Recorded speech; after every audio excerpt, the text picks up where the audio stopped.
আসসালামু আলাইকুম লিসেনার্স, ধন্যবাদ রাসেল ভাই আবার সুযোগ দেওয়ার জন্য। এখন আমি যে ঘটনাটি শেয়ার করতে চাচ্ছি এটি আমার এক ছোট ভাই, যেটা ওর বাড়ি হচ্ছে রাজবাড়ী জেলার কাজীবাধা নামক স্থানে। ওর নাম সজীব। ও ফরিদপুরের শ্যামসুন্দরপুর নামক একটা গ্রাম আছে, ওই গ্রাম থেকে এই ঘটনাটি কালেক্ট করে আমাকে দিয়েছে ভূত এফএমে শেয়ার করার জন্য। এটা আমি শেয়ার করতে চাচ্ছি। শ্যামসুন্দরপুর গ্রামে এই ঘটনাটি বেশ প্রচলিত। তো এই ঘটনাটি ঘটে 1955 সালের দিকে। তো 1955 সালে ওই গ্রামের একটি বাড়ি ছিল, সেই বাড়িতে বেশ সম্ভ্রান্ত একটা বাড়ি ছিল, ধনী পরিবার আর কি। ওই ধনী পরিবারের যিনি মহিলা ছিলেন আর কি, ওরা হঠাৎ করে ওনার একটা রোগ হয়। ওই রোগে ওনার শরীর অস্বাভাবিক রকমের ফুলে যায়। তো ফুলে যাওয়ার পর উনি যেহেতু শরীরে অনেক গহনা পরতেন, স্বর্ণের গহনা পরতেন, তো ওই অস্বাভাবিক রকমের ফুলে যাওয়ার কারণে উনি মারা যান হঠাৎ করে।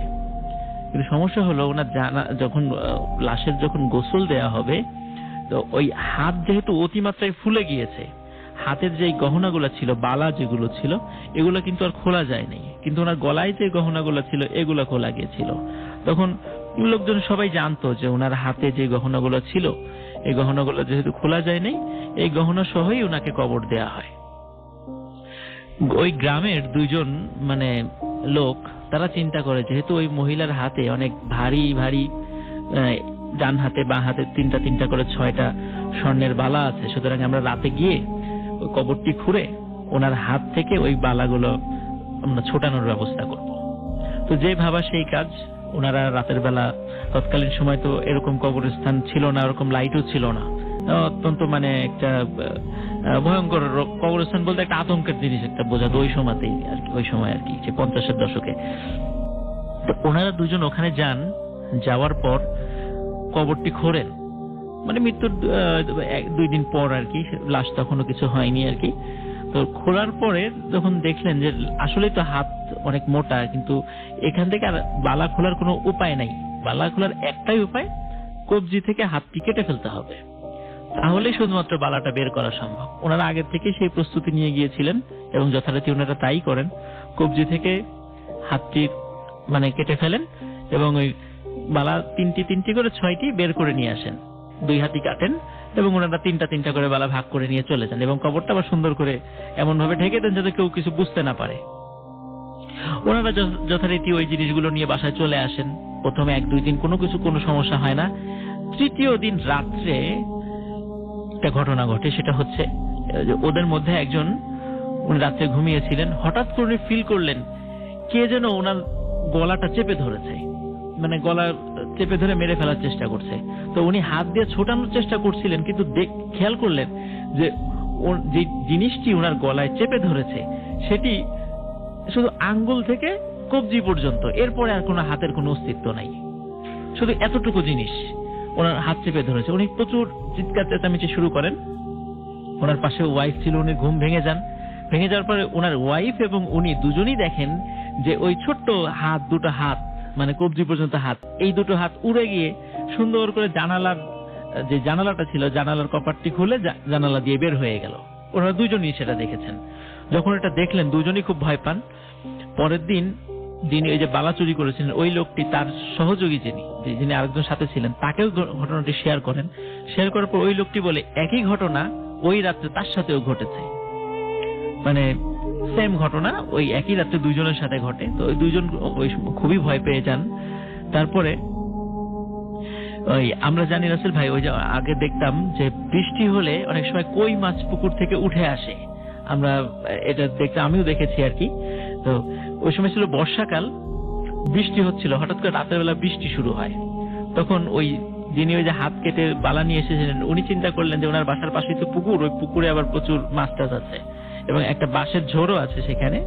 তো উনি ওই সময় ওনার কাছে টর্চ লাইট ছিল না, তা হারিকেন জ্বালিয়ে, হারিকেনের উপর পলিথিন দিয়ে যাতে বৃষ্টির পানি না পড়ে, উনি আরেকটা ছাতি নিয়ে ওই মাছ উনি সংগ্রহ করবেন, মাছ উঠে এসেছে কিনা এইটি দেখার জন্য উনি বাইরে বের হন। এবং সত্যি সত্যি গিয়ে দেখলেন যে অনেক বেশ ওই বাঁশের নিচে, যেখানে বৃষ্টির পানি প্রবাহ হয়ে পুকুরে পড়ে যাচ্ছে, সেখানে ছোট ছোট কি ধরে লাফালাফি করছে অনেক। তো উনি মনে করলেন এগুলো মাছ, এগুলো আমি এখন যে ধরি। তো উনি কিছু জিনিস মানে মাছ রাখার জন্য একটি পাত্র নিলেন, পাত্র নিয়ে সেখানে গেলেন। যাওয়ার পরে একটু ভালো করে খেয়াল করলেন যে জিনিসগুলো লাফালাফি করছিল ওগুলো আসলে মাছ না, অসংখ্য কবজি থেকে কেটে ফেলা হাত লাফালাফি করছিল সেখানে, মাছের মতো। উনি দূর থেকে সেটা মাছ মনে করেছিলেন এবং উনি যখন ওটা দেখে যখন ভয় পেয়ে দৌড় দিয়ে বাসা আসতে যাবেন, তখনই ওই কবজি থেকে এই হাতটি, দুটি হাত ওনার পা চেপে ধরেন। পা চেপে ধরে টানতে টানতে পুকুরের দিকে নিয়ে যাওয়ার চেষ্টা করে, কিন্তু উনি অনেক চেষ্টা করে ওখান থেকে রক্ষা পেয়ে দৌড়ে ঘরে চলে আসেন। ঘরে চলে আসার পরে উনি ওনার স্ত্রীকে এই ঘটনাটি সম্পূর্ণ শেয়ার করেন যে আসলে ওনারা এই কাজটি করেছেন এবং যার ফলে এই হাতের এই কবজি থেকে কেটে ফেলা এই হাতের এই ঘটনাটি ওনাদের সাথে ঘটছে। তখন ওনার স্ত্রী পরামর্শ দেন যে তুমি ভালো কোনো হুজুরের সাথে কি আলোচনা করো। উনি কি পরামর্শ দেন এই বিষয়টি নিয়ে। তখন ওনারা ওই যে যারা দুইজন বন্ধু আর কি, যিনি কাজটা করেছেন, দুইজনই একজন হুজুরের কাছে গিয়ে পরামর্শ করেন। তখন হুজুর একটাই পরামর্শ দেন, সেটা হচ্ছে যে তোমরা যে কাজটা করেছো, অন্যায় করেছো, তোমরা এই বালাগুলো আবার ওই কবরে রেখে আসো। তখন ওনারা চিন্তা করেন আবার সত্যি তাহলে আমরা ওই কবরে গিয়ে ওইটা রেখে আসবো। তখন ওই কবরে রেখে যেদিন ওই হুজুরের কাছে পরামর্শ করতে গিয়েছিলেন, ওদিন ফিরতে ফিরতে আবার ওনাদের রাত হয়ে যায়। তো ওনারা যখন বাসায় ফিরছিলেন দুইজন একই সাথে, তখন ওনাদের রাস্তায় আসার পথে একটি বড় বট গাছ পড়ে। তো হঠাৎ করে রাতের বেলা খেয়াল করলেন আসার সময় যে ওই বট গাছে ওই যে মহিলাটি যিনি মারা গিয়েছিলেন উনি ঝুলছে, কিন্তু গলায় ফাঁস দিয়ে ঝুলছে না, মানে গলায় কোনো দড়ি নাই, এমনি শূন্যে ঝুলছে এবং ওনার হাত দুটো কাটা এবং দূর থেকে ওনাদেরকে ইশারা করে দেখাচ্ছে ওই মহিলা, এই দেখো আমার হাত নাই। এবং ওই যে হাত দুটি ওনার কবজি থেকে আলাদা হয়ে হাত দুটি, ওই হাত দুটি মানে উড়ে উড়ে ওনাদের দিকে আসছে। ওনারা ওখানেই দুইজনই সেন্সলেস হয়ে পড়ে যান। পরবর্তী দিন সকালবেলা লোকজন ওখানে পায় ওনাদেরকে। তবে এই ঘটনাটি উনি প্রথমে কারোকে শেয়ার করেনি কি কারণে ওনারা ওখানে সেন্সলেস হয়ে গিয়েছিলেন। তো পরবর্তীতে এই ঘটনাগুলো ওনার শুধুমাত্র ওনাদের ওয়াইফকে এই ঘটনাগুলো শেয়ার করেছিলেন। তারপরে ওনারা সিদ্ধান্ত নিয়েছিলেন যে ওই বালা তিনটি, এই বালা 6টি আর কি, প্রত্যেকের কাছে 3টি করে ছিল, ওনারা কবরে গিয়ে সেটা রেখে আসবেন। এবং সত্যি ওনারা যান সেখানে, ওনাদের স্ত্রীকে বলে গিয়েছিলেন যে আমরা এই কাজ করতে যাচ্ছি। কিন্তু যখন ওনারা কেউই রাত্রে আর বাসায় ফেরেন নাই, তো ওনাদের স্ত্রীরা উদ্বিগ্ন হয়ে গেলেন, একে অন্যের কাছে খোঁজ নিলেন, সত্যি দুইজনের কেউই বাসায় ফেরে নাই। যখন যেহেতু বলে গিয়েছেন যে অমুক কবরস্থানে যাব, তারা সেখানে যান, কবরস্থানে যান, গিয়ে দেখেন যে ওনাদের দুইজনের লাশ ওই যেই মহিলাটির কবর, ওই কবরের মধ্যেই পড়ে আছে। এবং সবাই ওখানে, অনেক লোক ছিল, অনেক লোকই সেটা দেখেছে যে ওই মহিলার হাত দুটি তো কাটা ছিল, যেহেতু ওনারা কেটে নিয়ে গেছিলেন। সবাই খেয়াল দেখেছে যে ওই কবরের মধ্যে ওনারা যেই বালা 6টি রেখে দিয়েছে, ওই দুইজন লোকও সেখানে মৃত অবস্থায় পড়ে আছে, কিন্তু ওই দুটো লোকেরই কবজি থেকে হাত কাটা। এখন কে কেটেছে, কিভাবে কেটেছে, এটা কেউ বলতে পারে না। তবে এই ঘটনা ঘটার পরেই ওনাদের স্ত্রী, যারা দুইজন স্ত্রী, তখন বলেন যে আসলে আমাদের স্বামী এই এই কাজ করেছিল, যার ফলে ওনাদের সাথে এই এই ঘটনা ঘটেছিল এবং ফলশ্রুতিতে আজকে তাদের এই করুণ পরিণতি। ওনাদের স্ত্রীকে না বললে হয়তো আমরা এই ঘটনাটা জানতেও পারতাম না। এই ছিল ভাইয়ের কাছে। এবং আপনার কাছ থেকে আমি যে ঘটনাটা শুনবো, আপনার কাছে আপনি সম্ভবত শুরুতে আপনি বলতে চাইছেন একটা ব্ল্যাক ম্যাজিকের ঘটনা আপনি বলবেন। আমরা একটা ব্ল্যাক ম্যাজিকের ঘটনা, কাহিনীটা রাসেল ভাই আমি অনেক ছোটবেলায় শুনেছিলাম সম্পর্কে এক মামার কাছে। তো আমি বেড়াতে গেছিলাম গ্রামে, পরিবেশটাও খুব সুন্দর ছিল, মানে ডিফারেন্ট, সামার টাইম। উনি বাসার বাইরে ঘুমাতেন, তখন বাসার বাইরে একটা চৌকি পেতে ঘুমাতেন এবং আমি ওনার সাথে গিয়েছি। উনি শুয়ে শুয়ে, তখন আমি বলছিলাম যে ভূতের গল্প শুনতে চাই। তো সেই সময় উনি ভূতের গল্পটা বলেন আর কি। আচ্ছা। তো এটা হচ্ছে গ্রামের একটা ইয়াং ছেলেকে নিয়ে আর কি। সেই ছেলেটার খুব কিউরিয়াসিটি ছিল জাদুটোনা সম্পর্কে। তো গ্রামের যে একজন মানে টোটকা জাদুকর, এদের সাথেও সে কথা বলে। এবং আপনি জানেন যে কিছু অঞ্চল আছে আমাদের দেশেই যেগুলো একটু পশ্চিমবঙ্গের কাছাকাছি, ওইসব জায়গায় জাদু টোনা, যেমন অনেকেই ওই দেখা যাচ্ছে যে পিঠা নষ্ট করার মন্ত্র জানে, তারপর এরকম অনেক কিছুই জানে এবং এই ধরনের কথাবার্তা তাদের মধ্যে বেশ প্রচলিত। তো তার খুব আগ্রহ হয় যে এই ধরনের কিছু শেখার জন্য। তো সে খুঁজতে খুঁজতে গ্রামের এক মানে পুরোহিত টাইপের থাকে, সে আপনার মানে এই শ্মশান ঘাটের পাশে বসে বেশ সাধনা করে আর কি। তো তার কাছে যায় আর কি, যে প্রায় বলে যে আমাকে জাদু শিখান, আমি জাদু শিখতে চাই। তো সে তাকে ধমক টমক দিয়ে প্রায় বের করে দেয়, বলে যে বেটা তুই মুসলমানের পোলা, তুই জাদু শিখবি কি, মন্ত্র শিখবি কি, এই যে অনেক বকা টকা দেয় আর কি। তো সে ছেলেটা এটা তো দমে না, সে মাঝে মাঝে আপনার এই যাওয়া আসার মধ্যে থাকে আর কি। তো একদিন এরকম বিকালের দিকে আর কি, পড়ন্ত বিকালে সে ওই যে পুরোহিত ছিল তাকে যে বেশ বদার করতেই থাকে আর কি, যাবে না সে, সেই বলে যে আপনি কি বলেন, আপনাকে যত সেবা করা দরকার আমি সেবা করবো, এই সেই। তো সে বলে আচ্ছা তোর জাদু শেখার খুব শখ, বলে হ্যাঁ, যা যা করতে বলবো পারবি, যদি পারিস তাহলে মনে কর যে তোরই কিছু শিখতে পারবি। তো বলছে যে জাদু শিখলে কি হয় এটা জানিস, এটা হলো কালো জাদু। কিরকম? তো সে মুখ হা করে দেখালো ফার্স্টে। তো তার মুখ যখন হা করে দেখাইছে, মুখের মধ্যে সব দাঁত গুলো ছিল কালো, কুচকুচে কালো মুখের ভেতরটা। তো ওইটা দেখে ছেলেটা ফার্স্টে ভয় পেয়ে যায়, যেরকম মুখের মধ্যে মানে কালো হয়ে গেছে এরকম। তো বলছে এটা কেন জানিস? তো কেন? বলে এটা হলো ফসল, কালা জাদু করছে, এটার ফসল। তো বুঝিস এটা এত সোজা জিনিস না, এটা শিখলে জীবনটা এরকমই হয়ে যাবে। তো সে মানে কিছুটা শুনে, তখন বলে যে তোরে অনেকগুলো আমি সাধনার পথ দিতে পারি যেগুলোতে কিছু শিখতে পারবি। তো একটা আছে, এটা কি তুই মানে আমার মনে হয় না তুই পারবি, সেটা হলো মনসা দেবীর মন্দিরে যেতে হবে তোর, যেখানে শুধু সাপ। তো শুনে সাপের ব্যাপারে তার বেশি অ্যালার্জি ছিল। তো সে তখনই এটা বলে দেয় যে না আসলে আমার ব্যাপার তুই যে যা, তোর শেখা লাগবে না। তো তারপরে সে অনেক বলে যে আমার একটু শেখানি। শেষে বলার পর তখন বলে আচ্ছা ঠিক আছে, তুই কালকে আসিস, তোর আমি বলবো। তো পরদিন সে যায়, বলে যে এই সময় আসবি। আসার পর দেখে যে সেই পুরোহিত আপনার ধ্যান করতেছে। তো ধ্যান করা অবস্থায় তাকে বলে যে তোরে আমি কাজ দিলাম যে নেক্সট পূর্ণিমা যেদিন আসবে, তো সেই পূর্ণিমার দিনে তুই আমার এখানে আসবি বটগাছতলায়, এসে আমার থেকে একটা শিকড় নিবি, আমি তো একটা শিকড় দিব। এই শিকড়টা সাথে করে নিয়ে তুই হেঁটে হেঁটে এত ক্রোশ দূরে ওখানে একটা শ্মশান আছে, সে শ্মশানে যাবি। তো সেই শ্মশানে যে ওইখানে যে পুরোহিত আছে তাকে কয়দিন আগে মাটির তলে পোতা হয়েছে, মানে পোতা হয়েছে বলতে তারা মানে মাটির নিচে ওরা মানে পুঁতে ফেলে, সামথিং লাইক দ্যাট, হয়তো পোড়ায় না বা সামথিং, তাদের কোনো রিচুয়াল এটা, হয়তো মারা গেলে বলে ওইখানে যাবি, মাটির তলে পোতা হয়েছে। তো ওখানে যে মাটি তুলবি, আমি ওদের ভাষা বলার চেষ্টা করতেছি আর কি। বলে ও ওইখানে যে ওই মাটি খুঁড়বি, খুঁড়ে ওই পুরোহিতের মাথাটা কেটে নিয়ে আসবি। হ্যাঁ, কেটে ওই একটা পথ বলছে যে এই পথ দিয়ে তুই চলে আসবি, এবং তোকে যতই ডাকবে, যত যাই বলবে তুই তাকাবি না, শুনবি না, সোজা চলে আসবি, এসে ঘুরে আমার এই গাছতলায় এনে মাথাটা রেখে যাবি। তাহলে তোর আমি হবে, মানে তোর কিছু একটা পাবি আর আমিও তোকে কিছু দিব। তো ওই ছেলেটা মনে করছে গ্রামের ছেলে ছিল এবং সে বেশ এই দিকে খুব সাহসী, সাপের ব্যাপারে অ্যালার্জি থাকলেও সেটাকে খুব একটা কঠিন মনে করেনি। তো বেশ প্রিপারেশন নিতে থাকে কাজটা করার জন্য। ঠিক আছে, বলতে হচ্ছে যে ধর্মীয় প্রিপারেশন তার মধ্যে ছিল না, ধর্মীয় মূল্যবোধ খুব একটা ছিল না, আর তার ফ্যামিলির থেকেও তাকে এই ব্যাপারে খুব একটা করা হয়নি। তো যাই হোক, সে প্রিপারেশন নিয়ে তার কাউকে কিছু বলে না।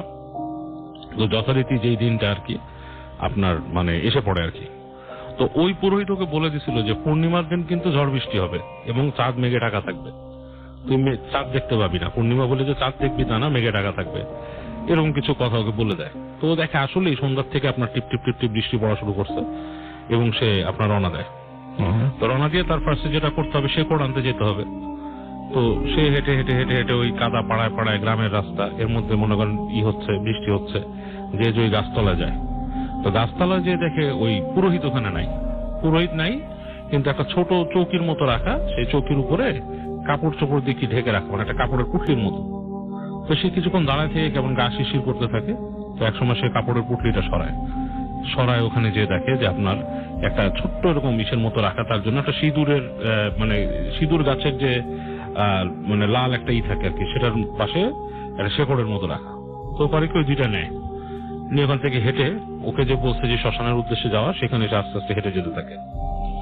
তো হি স্টার্টস টু ট্রাভেল, হাঁটতে থাকে এবং রাস্তা দিয়ে দেখে যে বেশ মানে প্যাচপ্যাচা কাদার রাস্তা, এবং রাস্তার আস্তে আস্তে মানে অনেক বন্ধুর হয়ে গেছে, যেহেতু ওই যে শ্মশানটার কথা বলছে সেখানে কিন্তু ওই যে পুরোহিতের কথা বলে থাকতো, এবং ওখানে মানুষজন খুব কম যেত আর কি, খুব কম যেত, এবং সম্ভবত সেখানে একটু নিচু কাস্টের যারা ছিল তাদেরকে ওখানে পোড়াইতো আর কি। ঠিক আছে, তো ফাইনালি সে যখন যায় শ্মশানের ওখানে, যে মানে সে ফাইন্ড আউট করে যে বেশ মানে ঘুরি ঘুরটি অন্ধকার টাইপের হয়ে গেছে এবং আকাশ মেঘে মানে পুরা ঢাকা, ওখানে আপনার মাঝে মাঝে শব্দ আসছে মেঘ টাকার। তো বেশ ভয় পেয়ে যায় সে। তো এর মধ্যে সে খুঁজে বের করে যে এই জায়গাটাতেই পুরোহিতটাকে করা হয়েছিল, তো সেখানে যে সে আপনার সাথে করে একটা দাওয়ের মতো নিয়ে আসছিল, সেটাতে মাটি কোচানো শুরু করে।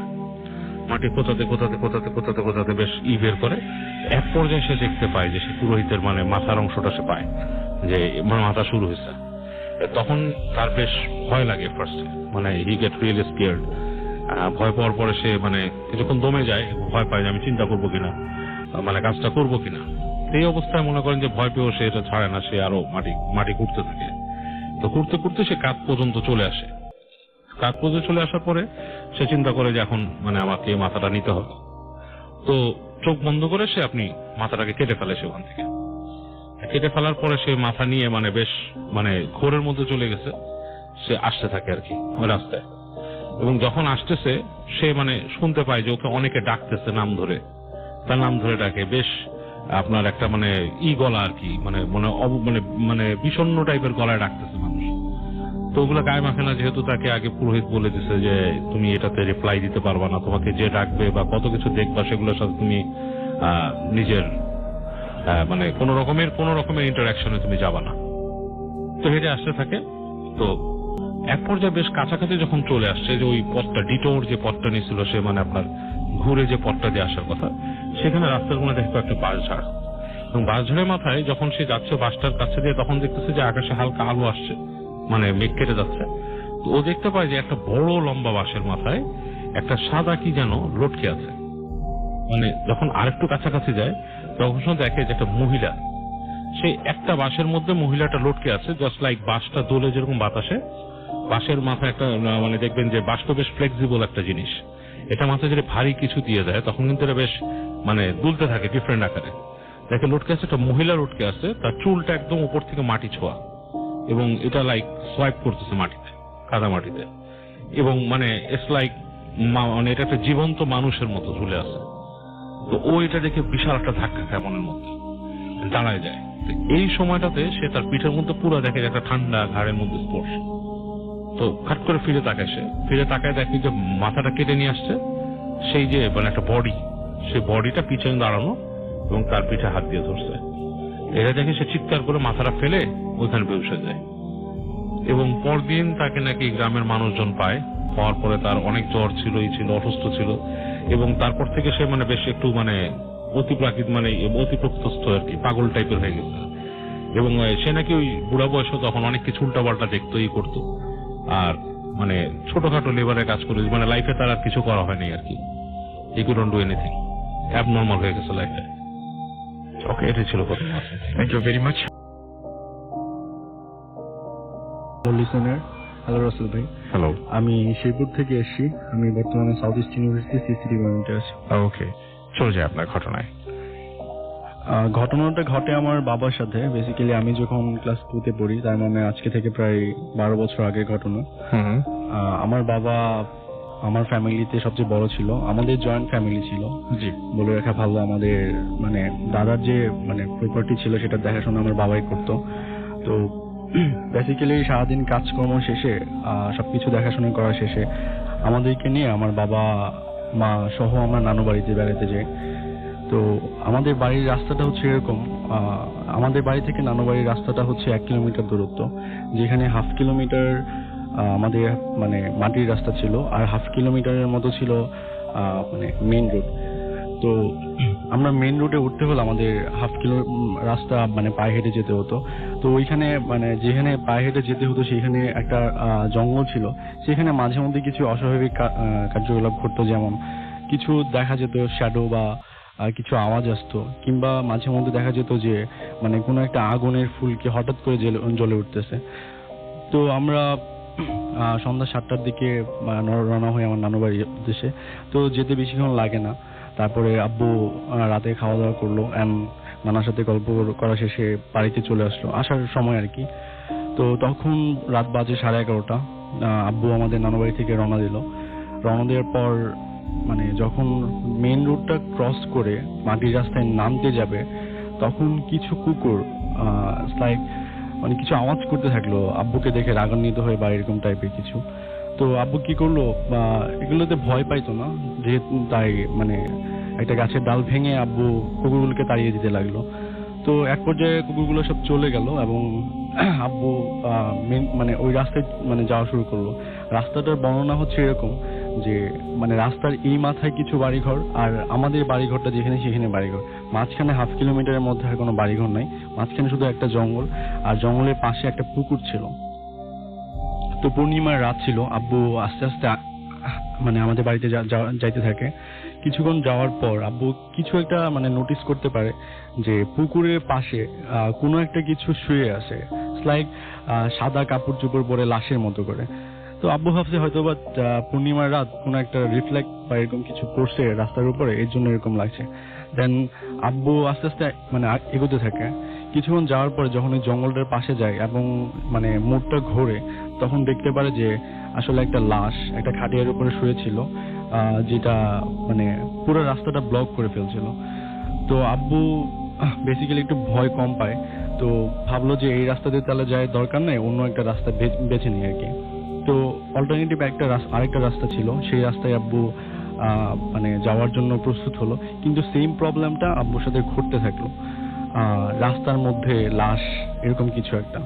তো আব্বু ভাবলো যে এই রোড দিয়ে যদি যায় তাহলে একটা নদী পড়বে, যেখানে আরো ঝামেলা হতে পারে, নদীর মধ্যে অনেক ঘটনা ঘটতে পারে। সো আব্বু ভাবলো যাই হোক এখান দিয়ে যেতে হবে আমাকে। সো আগের যে রাস্তাটা ছিল সেখানে ফেরত আসলো আর ওই দিক দিয়ে যেতে শুরু করলো। কিন্তু ওই জঙ্গলটার সামনে যখনই গেল তখনই ওই লাশটা আব্বুর সামনে পড়লো। আর তখন আব্বু মানে খুব একটু ভয়ই পেলো যে আসলে বারবার একই জিনিস রিপিট করতেছে।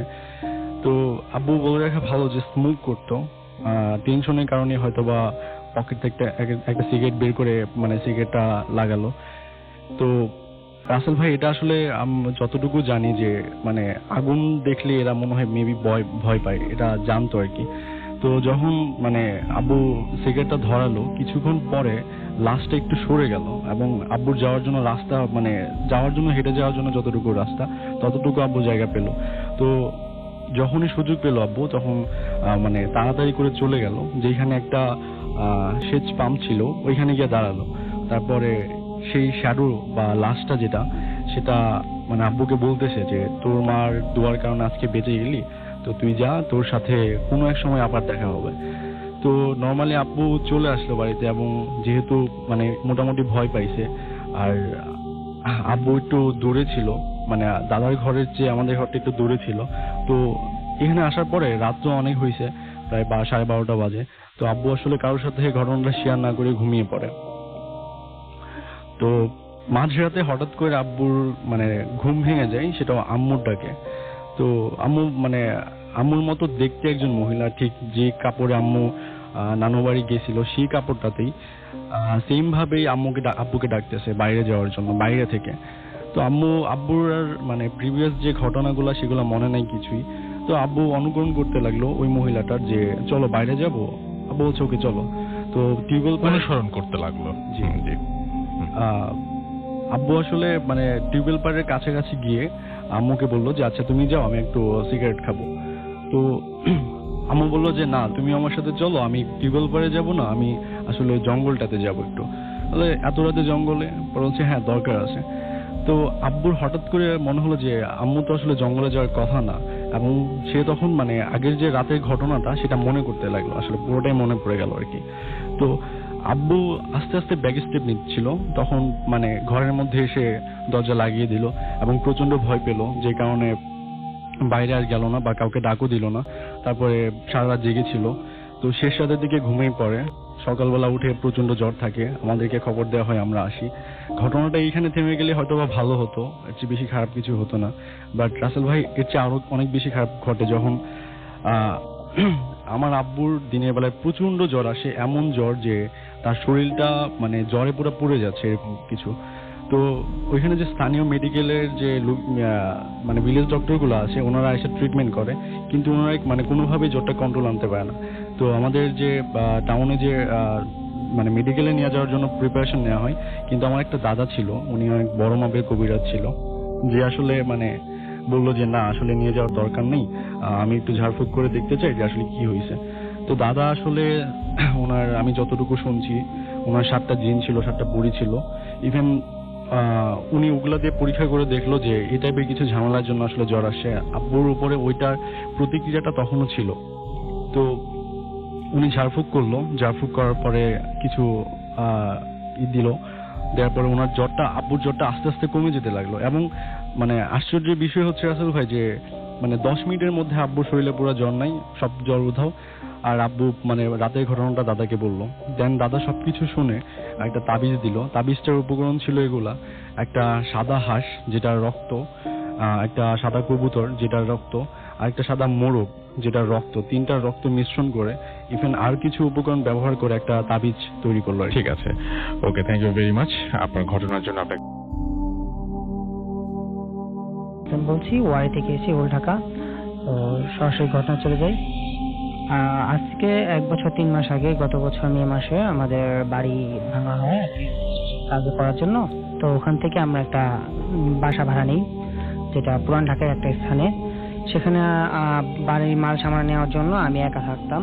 সো মাঝে মধ্যে রাত্রেবেলা, এই সময়টা আবার বৃষ্টির সিজন ছিল, জুন জুলাই মাস এরকম। তো বৃষ্টির সিজনে এখন মাঝে আমি যেখানে শুতাম পাশে একটা গাছ ছিল, গাছের পিছনে একটা হিন্দু বাড়ি ছিল। তো বৃষ্টির মধ্যে মাঝে মধ্যে দেখতাম যে বৃষ্টির সময় গাছের, আমি যেই সাইজে শুতাম সেখানে গাছের মধ্যে মাঝে মধ্যে পানি পড়তো, কিন্তু গাছের মধ্যে পাতা ভিজতো না।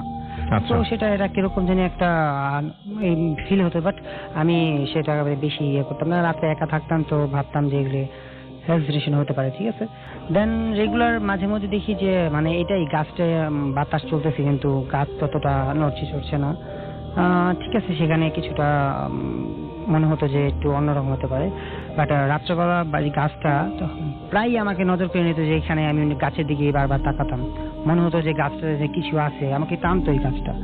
তো যাই হোক, ওখান থেকে আমরা প্রায় কোনো একটা কারণে ওখান থেকে মুভ করি। মুভ করার পরে আমরা আরেকটা বাসা নেই, যেটা বাড়িতে এখন বর্তমানে আছি।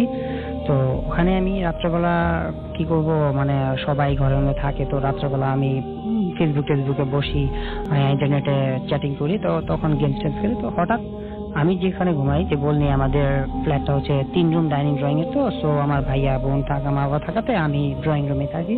সো দেন এমন একটা সময়, রাত ঠিক 1:30 থেকে 3টা 2:30 এই সময়টার মধ্যে একটা বাবু, 7-8 মাসের বাচ্চা, একদম ছোট, 7-8 মাসের বাচ্চা, এর বেশি হবে না, সে এমন ভাবে চিৎকার করে ওঠে যেমন নাকি সে কোনো ভয়ানক কিছু দেখতেছে বা কেউ তাকে মারতেই আছে।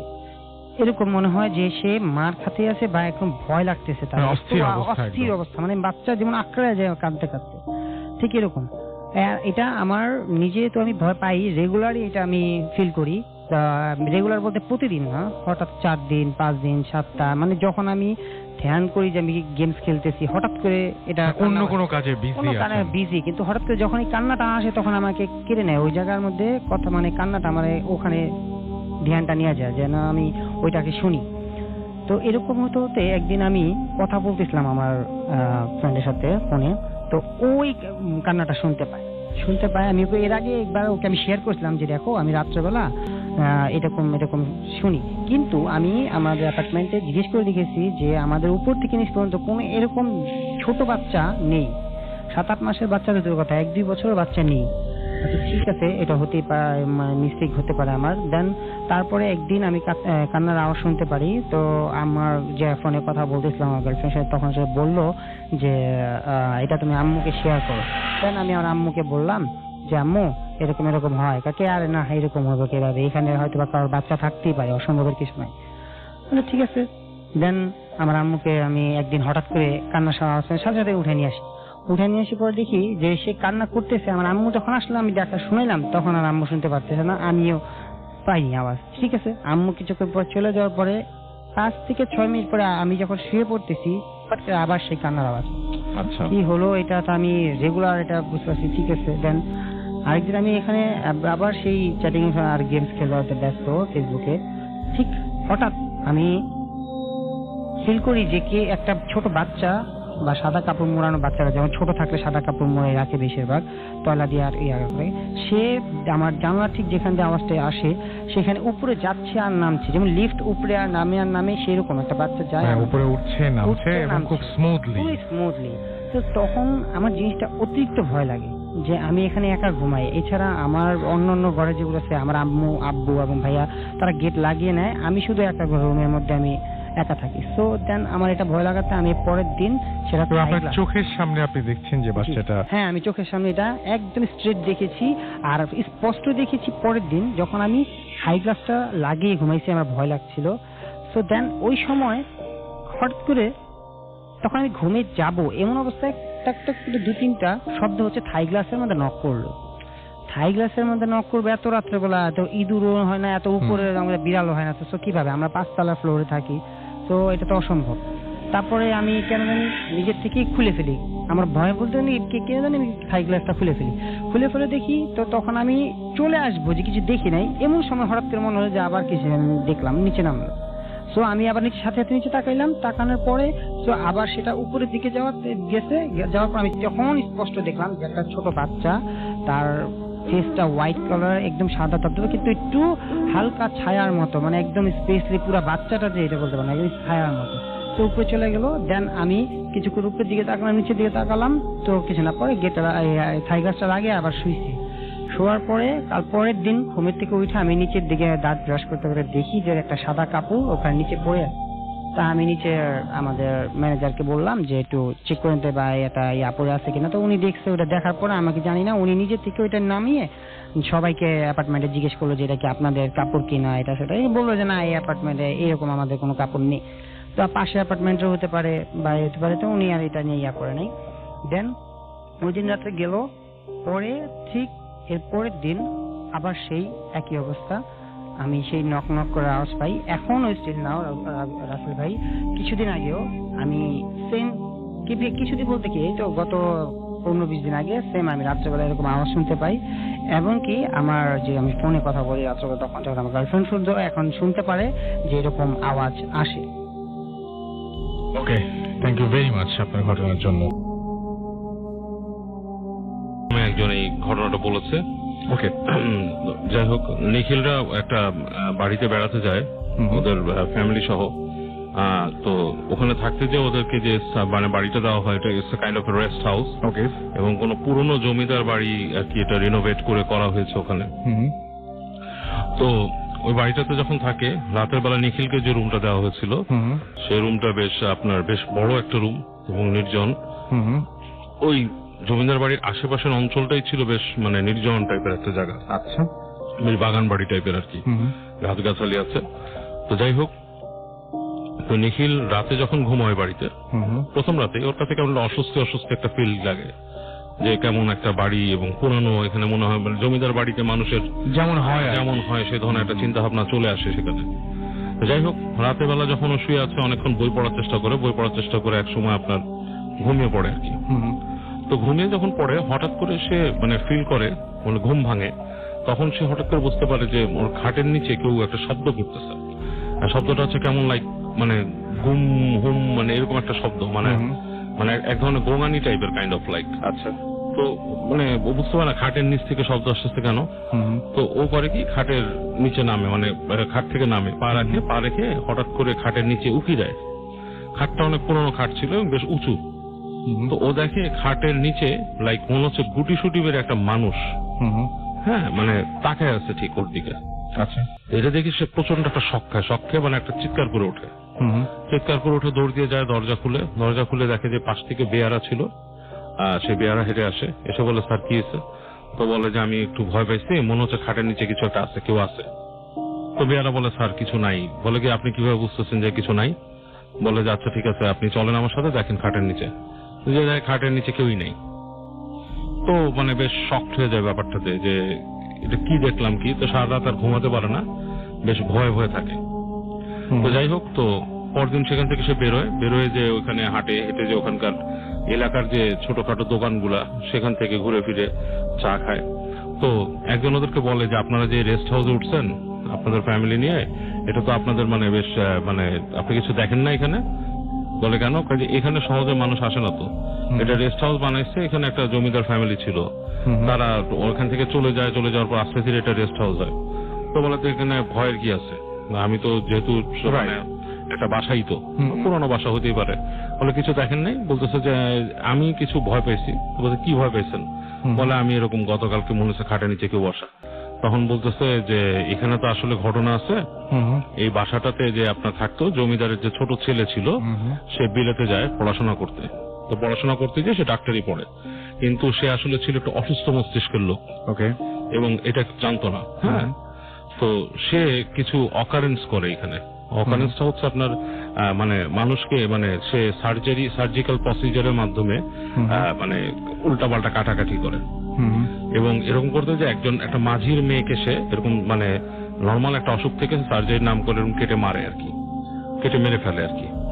এবং সেটা জানাজানির পর মানুষ যখন বুঝতে পারে জিনিসটা ঠিক হয় নাই, মানুষ কোনোভাবে বুঝতে পারে জিনিসটা, তো তখন রাতের বেলা একদিন সে আসার সময় তাকে আপনার এই কোচ দিয়ে মেরে ফেলে আর কি মানুষ। এবং মেরে ফেলার পরে এই জমিদার অনেক কেস টেস হয়, অনেক কিছু হয়, এবং লাস্টে কয়েকজন মানুষকে অন্যায় ভাবে তারা শাস্তি দেয় আর কি, যাদের মানে দেওয়ার কথা না আর কি, যারা কাজটা করে নাই তাদেরকে শাস্তি দেয়। তো এরপর থেকে নাকি ওই জমিদারের ছেলেকে ওখানে আশেপাশে দেখা যায়, এবং মানুষ সেই বাসাটার মধ্যে মানে আপনার ওই জমিদার বাড়ির আশপাশ দিয়ে গেলে এবং জমিদার বাড়ির যারা মানে মানুষ ছিল তারা পর্যন্ত এটার মানে আপনার মানে শিকার হতো। দেখা গেছে যে কোনো মানুষ ছাদের কাছে গেছে, তাকে পিছনে দেখা জমিদারের ছেলে দাঁড়ায় আছে এবং সে ধাক্কা দিয়ে মানুষকে ফেলে দিচ্ছে ছাদ থেকে। হ্যাঁ, মানে এরকম কথা শোনা গেছে ওখানে। এবং এইসব অত্যাচারের কারণে একসময় ওই বাড়িটা মানে আপনার মোরা ছেড়ে চলে যায়, এবং তাদের ফ্যামিলির একটা মানে হয় যে ওখানে আপনার রেস্ট হাউস মানে তৈরি হয়। এটা শোনার পর নিখিলটা মানে বেশ ভয় পায়, নিখিল মনে করে যে এখানে আমি এরকম দেখছি এবং আমি আবার কি দেখি, এরকম একটা ব্যাপার স্যাপার। তো ও বলছে যে ওখানে যেটা মানে ও মানে পরে মানে রাত পরে যে 2-3 দিন থাকছে সেখানে যেটা ফিল করতো, বলে যে ওই বাথরুমে গেলে দেখা যেত লাইট বন্ধ করে দিচ্ছে কেউ বাইরে থেকে।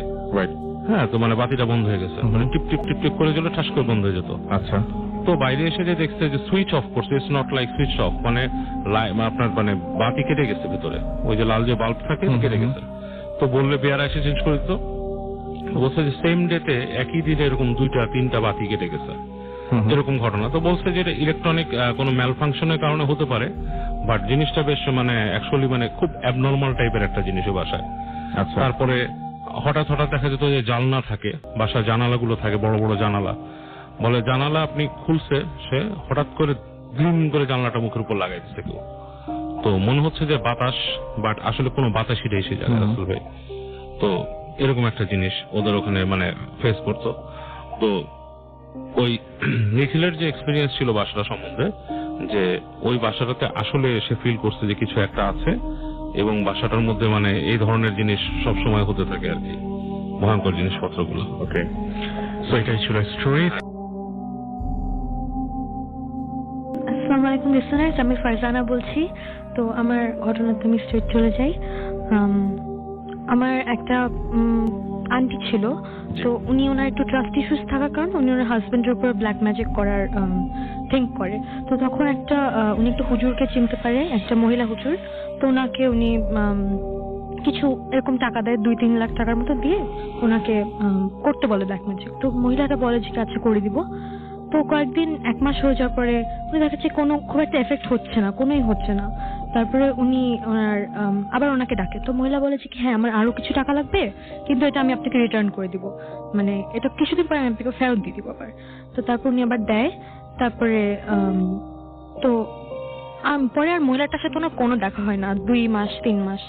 তারপর উনি নোটিস করে যে ওনার সাথেই প্রবলেম হচ্ছে, না হাজবেন্ডের উপর কিছু হচ্ছেই না, ওনার উপরেই এফেক্টটা করছে। তারপর ওনার মানে কিছুদিন যাওয়ার পর খুবই খারাপ অবস্থা, উনি হাঁটতে পারে না, খেতে পারে না, বাথরুমেও যেতে পারছেন এই অবস্থা। তো তারপরে উনি এত কিছু হয়ে যাওয়ার পর উনি হাজবেন্ডকে সব সত্যি বলে দেন এটা উনি ট্রাই করেছিল এরকম করার। তো তারপরে ওনার হাজবেন্ড তখন কি করবে, আর তারপরে ওনাকে মালয়েশিয়াতে নিয়ে যায় ফর ট্রিটমেন্ট। তো ওখানে গিয়ে ডক্টররা বলে দ্যাট পসিবল না, খুবই খারাপ অবস্থা ওনার। তো এটার পরে উনি তারপরে উনি হচ্ছে বলে, ডক্টররা বলে দ্যাট ওনার ভিতরে ক্যান্সার সেল পাওয়া যাচ্ছে। তারপরে পরে উনি যখন আবার দেশে ব্যাক করে, বিকজ ও ভেবেছিল ক্যান্সারের কোনো কিওর নেই, তো উনি দেশে ব্যাক করে তারপর হুজুরকে দেখায়, মানে একটা ভালো হুজুর। তখন হুজুরটা বলে দ্যাট ওনার উপরে ব্ল্যাক ম্যাজিকটা ব্যাকফায়ার করেছে, মেবি ওই মহিলাটা ইচ্ছা করে করেছিল অথবা ভুলে, হ্যাঁ ওনার উপরে হয়নি। তারপরে হুজুরটা বলে যে কি যেহেতু ক্যান্সার বলেছে তো কেমোথেরাপি যদি না দেয় তাহলে উনি কোনোভাবে এটাকে কিওর করতে পারবে। তারপরে ওনারা খুব একটা বিলিভ করে না, ঠিক এত এবং এটা খারাপ খুব অবস্থা। রিস্কি, মানে হ্যাঁ। ট্রিটমেন্ট বন্ধ করতে বলছে রয়্যাল পোস্ট। হ্যাঁ, সো তারপরে যখন বলে তারপর তাও উনি বলে আচ্ছা ঠিক আছে যেহেতু আর কিছু হচ্ছেই না এমনিই চলে যাবে তাহলে আরো কয়েকটা দিন ওয়েট করে দেখি। তো তারপরে উনি আবার যায়, তখন ডক্টররা বলে যে একটু একটু ডেভেলপমেন্ট পাচ্ছে। সো এরপরে এবং কেমোথেরাপি ছাড়াই এটা? জি, এটা আচ্ছা। থেরাপি ছাড়া। Okay. তারপরে আর কি আন্টি মানে আঙ্কেল বলেছিল দ্যাট দেখতো যে কি সিলিং থেকে পানি পড়ে পড়ে লাইক ক্লিন ওয়াটার যেটা ওরকম পানি পড়ে পড়ে ওর হাতটা পুড়ে যাচ্ছে, কালো হয়ে যাচ্ছে। এটা খুব ইন্টারেস্টিং জায়গা। জাস্ট মানে এরকম ড্রাই ওটার থেকে পড়ে পড়ে হাতটা কালো হয়ে যাচ্ছে। তো তারপরে এরকম হতো আর কি রেগুলার এরকম বলতো। তো আন্টি এরকম বলতো দ্যাট আমি দাঁড়ায় থাকলে কোমরে লাথি মেরে জিনরা ফেলে দিচ্ছে, কিন্তু এটা কেউ বিলিভ করতো না। তারপরে উনি শুয়ে টুয়ে থাকতো, পরে বলতো দ্যাট আমার আল্লাহ আমার হাত ভেঙে যাচ্ছে বুকের মধ্যে পেরেক ঢুকিয়ে দিচ্ছে বিষের মধ্যে মিলায়। উনি ফিল করতে পারছেন? উনি বলতো আর কি আমি দেখতেছি তোমরা কেউ জানো না, আমি দেখতে পারি। তো যখন বলতো তখন উনি কি এগুলো শুধু ফিলই করতেন না সামনেও কাউকে দেখতে পেতেন ওই সময়? উনি আর কি বলতো যে আমি দেখতে পারি তোমরা জানো না, আমি সব দেখতে পাই, আমি সব জানি, এরকম বলতেছে। কিন্তু কিন্তু এইটা দেখেছি, কিন্তু অন্য তো কিছু আর দেখিনি, তো আর কেউ বিলিভ করতো না। কিন্তু অনেকদিন হয়ে যাওয়ার পরে আর কি ওই যে হুজুরটা যখন চেষ্টা চালায় যায়, তারপরে কিছুদিন পরে উনি বলে আমি পারবো না, আমার ওস্তাদের কাছে নিয়ে যেতে হবে। তো উনি যায়, তারপর উনি কি জানি করে, পরে যখন আবার মালয়েশিয়াতে যায় তখন ওরা বলে দ্যাট ওনার ক্যান্সার সেলের 13 থেকে ড্রপ করে 3 চলে এসেছে, মানে এতটা ডেভেলপমেন্ট হয়েছে। এবং কোনো ধরনের কোনো ট্রিটমেন্ট ছাড়া? না, হ্যাঁ, এরকম ট্রিটমেন্ট ছাড়া, মানে মেডিসিন ছিল বাট কোনো থেরাপি ছিল না। তো এটার পরে আন্টি মানে অনেক বছর লাগে, কিন্তু উনি হুইল চেয়ারে ছিল 2-3 বছর। এটা মানে 5 বছর আগে ঘটনা, তো 2-3 বছর পরে উনি ঠিক হয়। ঠিক হয়ে গেছেন উনি? আলহামদুলিল্লাহ। আলহামদুলিল্লাহ, আলহামদুলিল্লাহ, চমৎকার। এবং আপনি আরেকবার ওই জায়গাটা বলেন তো, এটা খুব ইন্টারেস্টিং জায়গা, মানে সিলিং এর যে ব্যাপারটা বললেন। মানে এটা আন্টি বলতো, অন্য কেউ বিলিভ করতো না, বাট ওনার হাজবেন্ড একদিন দেখেছে দ্যাট এরকম সিলিং থেকে পানি যেরকম দেখতে হয় ওরকম পানি পড়ে পড়ে হাতটা কালো হয়ে যাচ্ছে, পুড়ে যাচ্ছে, মানে ধুলেও পড়ে যাচ্ছে না ওরকম। ওকে। আর আরেকটা যে পেরেক মনে হচ্ছে বুকের উনি মধ্যে বলতো ঢুকিয়ে দ্যাট ওনার হার্টে নাকি ঢুকিয়ে দিচ্ছে এরকম করে। Alright, okay, thank you very much. এটা আমি যে ঘটনাটা শেয়ার করব, উনি একজন সরকারি কর্মকর্তা। নাম বলা যাবে না? আচ্ছা। তো উনি আমাকে স্মরণ করে এই জন্যই, ওনার সাথে যে ঘটনা ঘটেছে সেটা তার মায়ের সাথে এবং তার সাথে হইতেছিল। উনি গ্রামে বাড়ি যান, ওনার গ্রামে বাড়ি মুন্সিগঞ্জ। ওনার আম্মু খুব অসুস্থ থাকার কারণে জি, ওনার আম্মুর কাছে দেখার জন্য বাড়িতে যান। আচ্ছা। তো ওনার আম্মু যে ভয় পাইছেন সেটা কাউকে বলেননি, শুধু ওনার ছেলেকে বলছেন। সে রাত্রিতে তার ছেলেকে বলছে যে আমি ওনাদের বাড়িতে পারিবারিক কবরস্থান ছিল, তো পারিবারিক কবরস্থানে মাগরিবের নামাজ পড়ে উনি কিছু ইবাদত করে চলে আসার সময় উনি দেখলেন যে হাজীগণ যেভাবে এহরাম বাঁধে সেইভাবে একজন ভদ্রলোক, মানে এহরাম বাঁধা একজন লোক দাঁড়ানো। উনি বলে দিল যে তুমি কালকে চলে এসো। তো উনি আর ভিতর মনে খুব এইটাই ভয় আসলো যে কথাটা কি আমাকে বললো না কাকে বললো এবং সে কে। উনি জিনিসটা কাউকে কোনো কিছুই বলেননি, উনি চলে আসলেন। মনের ভিতরে আঘাত পেলেন বা ভয় পেলেন। তো এই ভয়টা নিয়ে যখন রাত্রে ঘুমালেন তার খুব প্রচন্ড অসুখ হয়ে যায়, জ্বর এসে যায়, এতে অনেক সমস্যা তার দেখা দেয়। এই ভয়টা ছেলেকে শুধু বলে যে আমি এই পারিবারিক আমাদের যে কবরস্থানে সেই কবরস্থানে আমি এই জিনিসটা শুনি, এটা আমার ভয় লাগে। ছেলে তাকে ঘুম পাড়ি খাওয়া দাওয়া করে উনি আবার ঘুমাইতে গেছেন রাত্রি গ্রামে বাড়ি যেটা।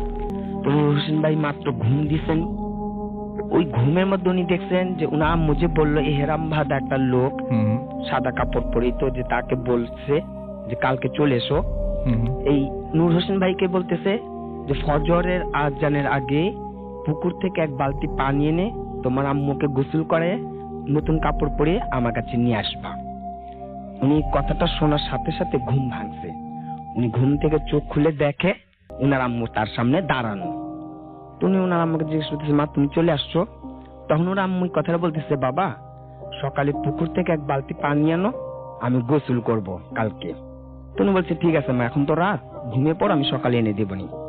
এ কথা বলে যখন ঘুমিয়ে পড়লেন তো ফজর আজান হয়ে গেছে, সকাল হয়ে গেছে। তো উনি সকালে ঘুম থেকে উঠে পানি আনবেন, বাইরে যেয়ে দেখেন যে তাদের বাড়ি থেকে 2-4টা 10-12টা বাড়ির পরে ওনার আম্মুর সাথে যিনি সময় দিতেন, গল্প করতেন, কথা বলতেন, ওই 10-12টা বাড়ির পরে এক মুরব্বী যে আসতো, উনি সেই পুকুর থেকে এক বালতি পানি এনে হাজির করছেন, তাকে গোসল করাবেন। আচ্ছা। তো উনি এটা দেখে অবাক হলেন যে আপনি পানি আনছেন কেন? তো বলছে, তোমার রাত্রিবেলায় তো আমাকে বলে দিছে, তোমার আম্মু আমাকে বলে দিছে যে এক বালতি পানি আনতে, গোসল করবে। তো উনি এই জিনিসটাকে খারাপ ভাবলেন যে না, তাহলে এটার মধ্যে কোনো নিশ্চয়ই কোনো কিন্তু আছে।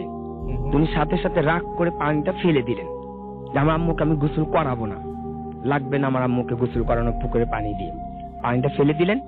উনি যখন ওনার আম্মুর ঘরে গেলেন, উনি ঘরে যেয়ে দেখেন তার মা দুনিয়া থেকে চলে গেছেন, মারা গেছেন। আচ্ছা। তো খুব কষ্ট পাইছে। এরপর উনি যখন ঢাকায় আসলেন, উনি থাকেন মহাখালীতে। উনি ঢাকায় আসার পর রাত্রে ঘুমানোর সময় উনি স্বপ্ন দেখেন ওই এহরামবাদা ওই লোকটা আসে এবং তার সাথে তার মাও আসে। ওই এহরামবাদার লোকটা কবর খুঁড়তে থাকে আর তার মা বলতে থাকে যে বাবা তুমি পাক পবিত্র হয়ে তুমি আমার কাছে চলে আসো।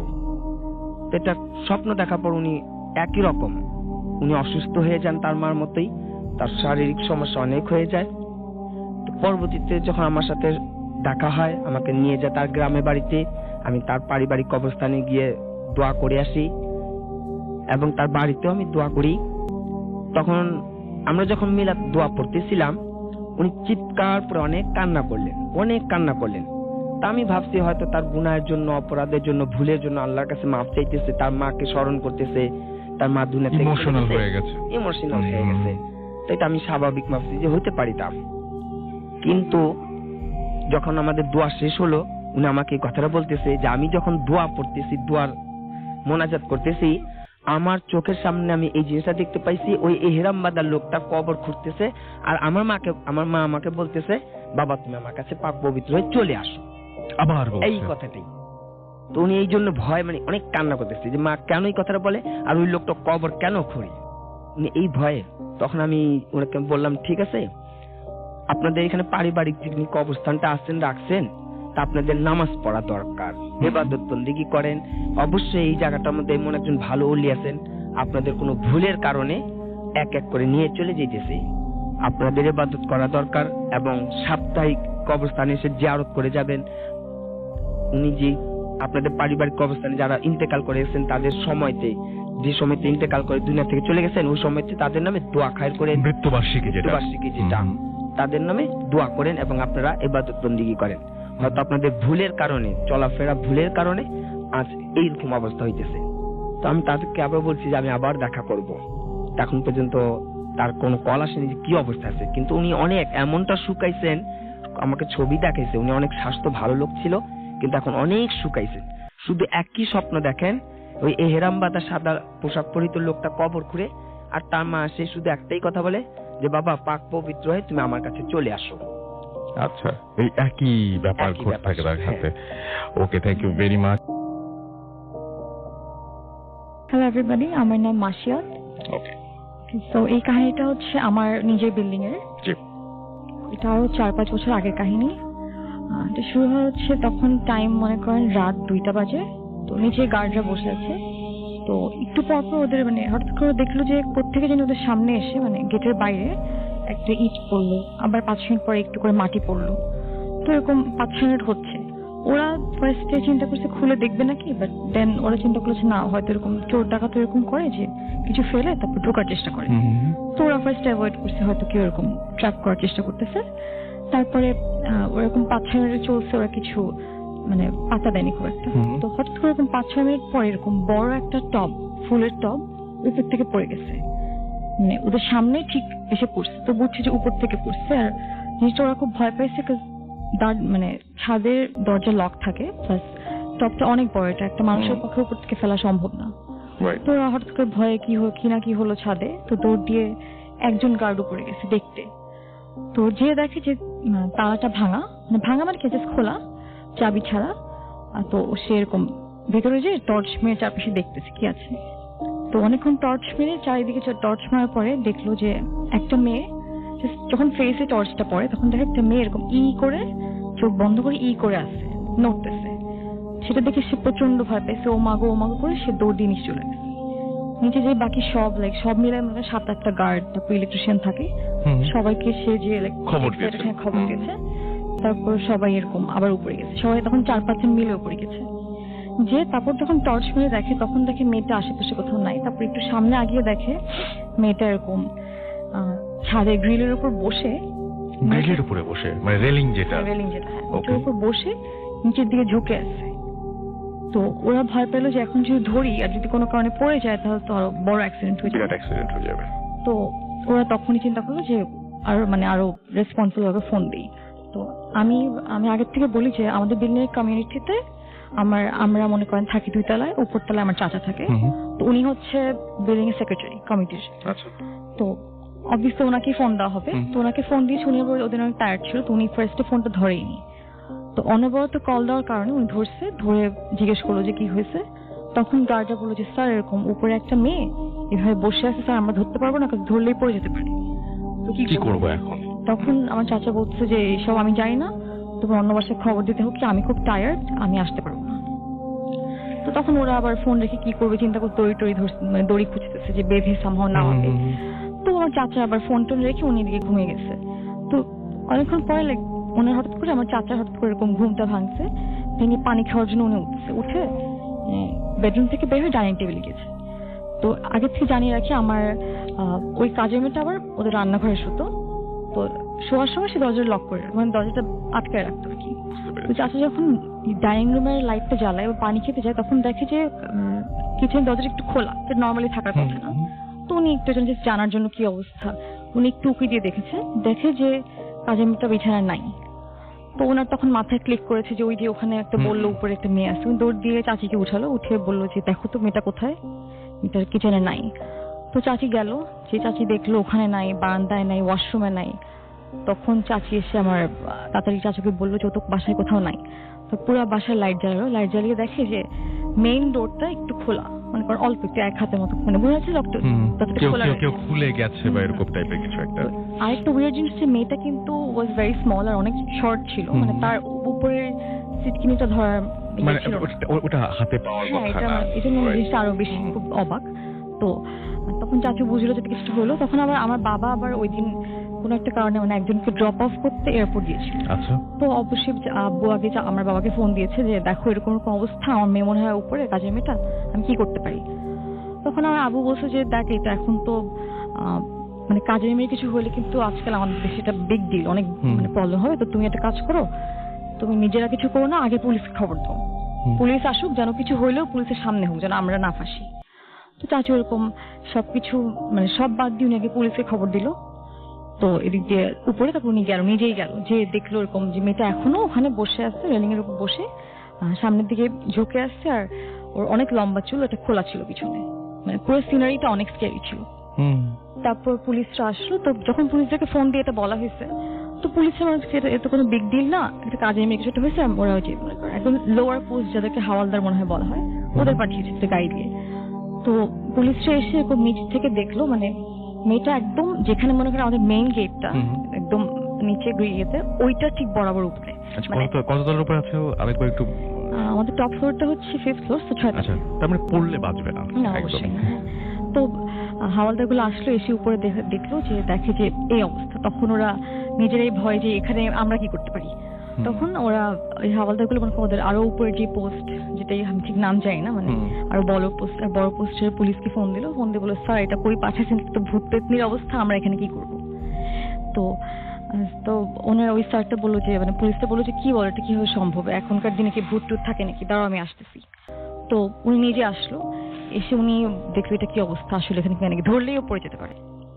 তো দেওয়ার প্ল্যানিং যে ট্রেন কিছু নিয়ে আসি, কারণ ওকে ধরার সাহস কারো নাই। তারপর ট্রেন খবর কিচ্ছু করছে না, জাস্ট চুপচাপ বসে আছে, কিচ্ছু না, আর তাকিয়ে আছে না, চোখ বন্ধ। তো মানে ফেসটা তো সামনের দিকে ছিল, তো ওটা দেখা যাচ্ছে না, রাতে অন্ধকার। ও মাই গড। তো তারপর এরকম ট্রেন খবর দিচ্ছে। এর মধ্যে মানে পুলিশটা এসে বললো যে উনি একটু সাহসী ছিল, উনি বললো যে কিসে এত ওয়েট করা লাগবে, চলো উপরে যাই। আচ্ছা। হ্যাঁ, তো উপরে গেল, যে উনি এরকম সামনে গিয়েছে, যে ফার্স্ট টাইম ডাকছে, নামটা ঠিক মনে নেই, বাট কখন নাম ধরে ডাকছে, তো সে মেয়ে তাকায়নি। তো কেউ সামনে যাওয়ার সাহস পাচ্ছে না, তাও পুলিশটা সামহাও উনি সাহস করে সামনে এগিয়ে গেছেন। যে মেয়েটার ঘাড়ে পিছনে হাত রাখছে। তো মেয়েটা এরকম যেই হাতটা রাখছে সাথে সাথে সে পিছনে টার্ন করলো, টার্ন করে এরকম লোকটাকে এরকম ধরছে গলার, মানে এখানে ধরছে এভাবে, মানে শোল্ডারে ধরছে, মানে গলার একটু পাশে ধরছে। তখনই বাকি সবাই মনে করেন ওনার পিছনে মনে করেন আমার চাচি ছিল, চাচা ছিল, আর ওই নিচে দাঁড়ানগুলো ছিল, আর ওই যে হাওয়ালদার দিদিও ছিল। দৌড়ে এসে সবার একটু সাহস হলো, তখন এসে সবাই পুলিশটাকেও ধরলো, মেয়েটাকেও ধরে মেয়েটাকে সামহাও অনেক ভারী ছিল। মেয়েটার বয়স মানে নরমাল যেরকম থাকার কথা তার চেয়ে অনেক বেশি অনেক ভারী, কারণ মেয়েটার বয়স মনে করেন 11-12, বাট সে অনেক ভারী, মানে 4 জন তাকে টেনে নামাচ্ছিল। আচ্ছা। তো নামায় যখন মাটিতে রাখছে, গ্রিল মানে রেলিং থেকে নামিয়ে ফ্লোরে রাখছে ছাদের, যখন রাখছে তখন সে আবার চুপ করে বসে, তখন আবার সে নড়তেছে না। তো আমার মাও ছিল উপরে, তাড়াতাড়ি করে মানে সবাই কি করবে, তারপর ছাদে কোন জায়গায় একটা পানির কল আছে, ওই পানির কলটা খুলে একটু মাথায় পানি দিল, তারপরে আমার মা আবার লম্বা চুলগুলো বেঁধে দিল ফুটু দিয়ে। তারপরে পুলিশটা বলছে লোকে কয়েকটা লোক ধরে নিচে নিয়ে যায়, এখানে কিছু না করি। তো মেয়েটাকে ধরে নিচে নিয়ে গেছে।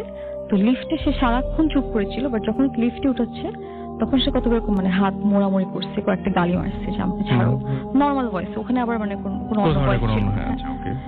তারপরে উঠে ওকে ওদের রুম বাসায় নিয়ে গেছে, বাসায় ঢুকে মনে করেন লিভিং রুমটাতে ড্রয়িং রুমের সামনে রাখছে, ওখানে আবার সেরকম চুপ করে বসে আছে থাকার পরে তখন আম্মুরা মনে করেন কথা বলছে যে কি হয়েছে, ওটার মানে কি।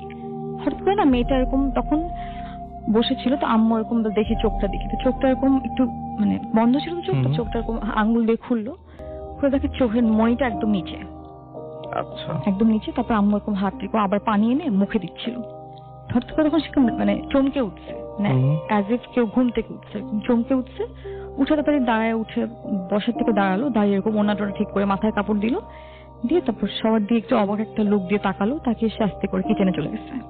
মানে at the time she was not normal, মানে উনি তখন পর্যন্ত ওকে কিন্তু লিফটে তখন একটু মোচড়ামুচড়ি করছে। হ্যাঁ, তারপর নরমাল হয়ে গিয়েছিল। নরমাল মানে সে চুপ, মানে অ্যাজ ইফ সেন্সলেস, চোখ বন্ধ করে। আচ্ছা, ও যখন ড্রয়িং রুমে এসে রাখা হলো তখন সে চুপ করে বসে আছে, মানে চোখ বন্ধ করে। তখন যে মা চোখটা খুলে দেখলো যে মনিটা নিচে। তারপর যখন তাকে পানি দেওয়া হয় তার মুখে, তখন সে আর কি এরকম চমকে উঠে, এবং এর মাঝখানে সে কোনো কথা কিছু মানে ওরকম গালি মেরেছে, সেটা তো অন্য ব্যাপার, বাট এমনি নরমাল কথা কিছু বলে না। আচ্ছা, তারপরে ও যখন এরকম চমকে উঠলো তখন ও উঠে আবার নিজে অন্যটা ঠিক করে মাথায় কাপড় দিয়ে আস্তে করে চলে গেছে।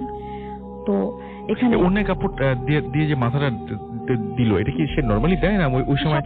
সব সময় দেয়। আচ্ছা, তখনই বোঝা গেল যে এখন ও নিজের মতো সেটাই। ওকে, সে আবার রুমে চলে গেছে। তো এখানে আমার চাচুরা বলছে যে এখন তাহলে আমরা কি করতে পারি, এটা মানে পুলিশকে বলছে। পরে পুলিশ বললো যে আমার মনে হয় আপনাদের এই মেয়েটা যাই হোক, obviously she is not normal, আপনারা ওকে যত তাড়াতাড়ি সম্ভব ওকে দেশে পাঠিয়ে দেন, এখানে রেখেন না, কিছু হলে আপনাদের উপর ঝামেলা হবে।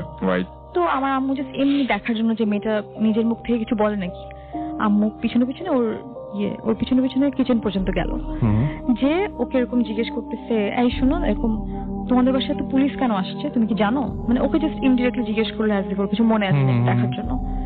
তো মেয়েটা বলছে না আমি তো জানি না, মাত্র ঘুম থেকে উঠছি। আচ্ছা, হ্যাঁ। তারপর নিজের পায়ের দিকে তাকে বললো আল্লাহ আমার পায়ে মাটি কেন, বলে সে আম্মুর সামনেই ওয়াশরুমে গেল, যে নিজের পাটা ধুয়ে আসলো, ধুয়ে আবার এসে বলতেছে মামি তাহলে আমি ঘুমাই, হ্যাঁ অনেক ঘুম আসছে।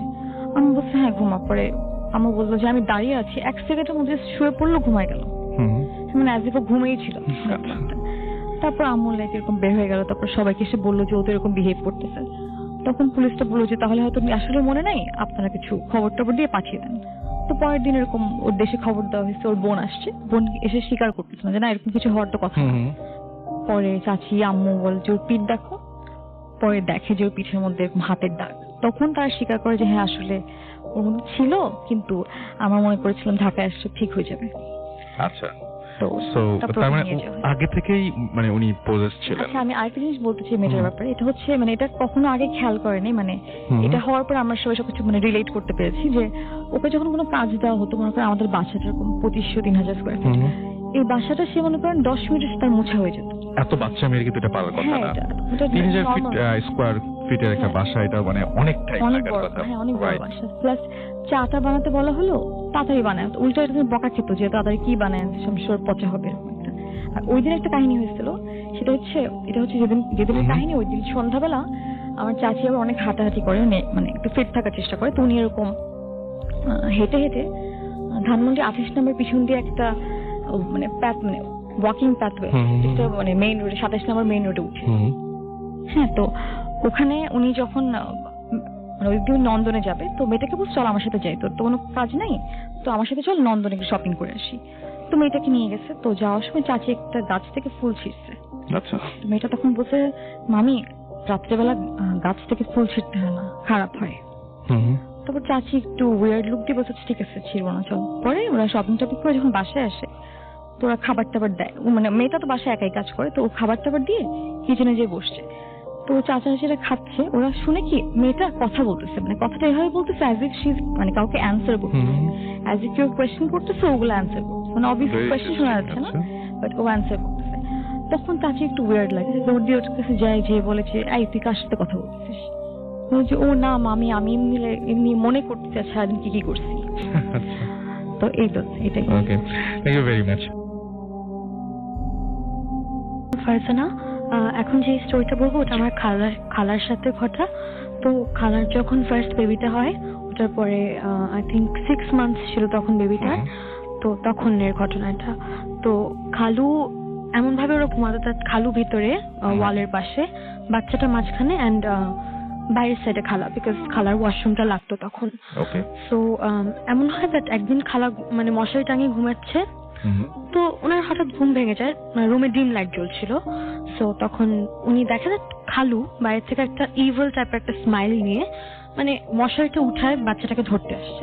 তো তখন খালা ভয় পেয়ে যায়, ভয় পেয়ে বলে দ্যাট কি করছেন বলে উনি বাচ্চাটাকে হাত দেয়, বাচ্চাটার গায়ে মানে হাতটা রাখে। তো যখন হাতটা রাখে তখন দেখে ওই সাইডে খালু ঘুমিয়েই আছে। তো তখন উনি চিন্তা করছেন মানে উনি দুজন মানুষকে দেখছেন। জি জি হ্যাঁ, খালুকে উনি দুটো দেখছেন।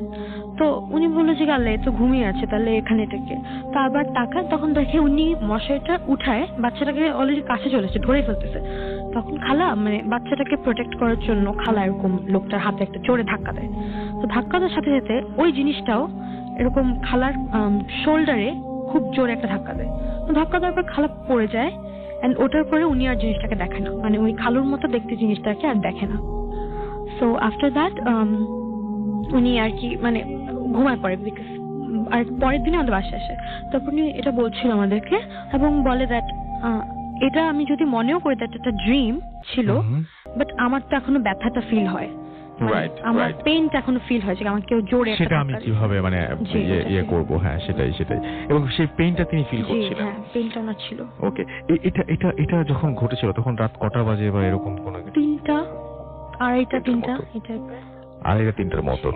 এবং ওই সময় উনি দেখলেন, এবং তারপরে কি বাচ্চাটার কোনো ক্ষতি বা এরকম কোনো কিছু হয়েছিল? হ্যাঁ, বাচ্চাটার ক্ষতি হয়নি, কিন্তু বাচ্চাটার সাথে আমি আর আমার বোন একবার একটা জিনিস এক্সপিরিয়েন্স করেছিলাম।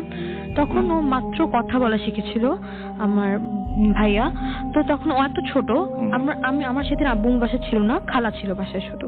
তো আমি আর ও বসে আছি, তো বাচ্চাটা আমার আর ওর মানে আব্বুম্মুর আর ওর রুমটা এরকম দ্যাট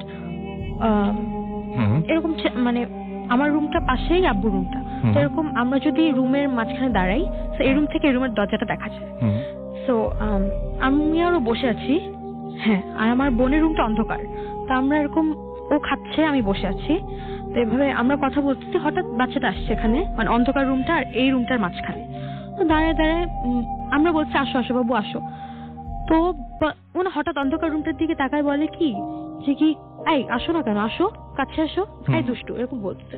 তো আমরা দুজন ভয় পেয়ে যাই, বিকজ বাচ্চাটা এত ছোট, যোগ করার বয়স না, মানে মাত্র কথা বলা শিখছে এই টাইপের। নট দ্যাট ও এরকম ইনভিজিবল কাউকে নিয়ে খেলবে, মানে ওই বুদ্ধিটা ওর হওয়ার কথা না। একদমই ছোট। বয়স কিরকম তখন? 1 বছর, মানে 1.5 বছর। ছেলে তো মাত্র কথা বলতে। আচ্ছা, ওকে। সো ওইরকম ভাবে স্পষ্ট ভাবে এরকম মানে পুরো সেন্টেন্স বা এরকম মিনিংফুল কোনো কিছু বলার কথা কিন্তু নাই বয়সে। ও বলছিল দ্যাট আসো এখানে আসো, এই দুষ্টু। তারপর আমি আর ভয় পেয়ে বলছি এই কার সাথে কথা বলো। তারপরে ও বলতেছে যে কি আসে না, ও দুষ্টু, এটা বললো থেমে আর কিচ্ছু বলে নাই। তারপর আমি আরো ভয় পেয়ে তাড়াতাড়ি করে ওকে খাবার প্লেটটা নিয়ে ও আর বাচ্চাটাকে বলে না আমরা দৌড় দিচ্ছি খালা কাছে, খালা এরকম। তো খালা আবার ফোনে কথা বলছে, উনি খুব একটা বেল দেয়নি ব্যাপারটাকে। তো এটার পরে আমি আর ও আর কি আমরা দুজন অনেক ভয় পাই, বিকজ আমাদের জন্য তো এটা কখনো হয়নি।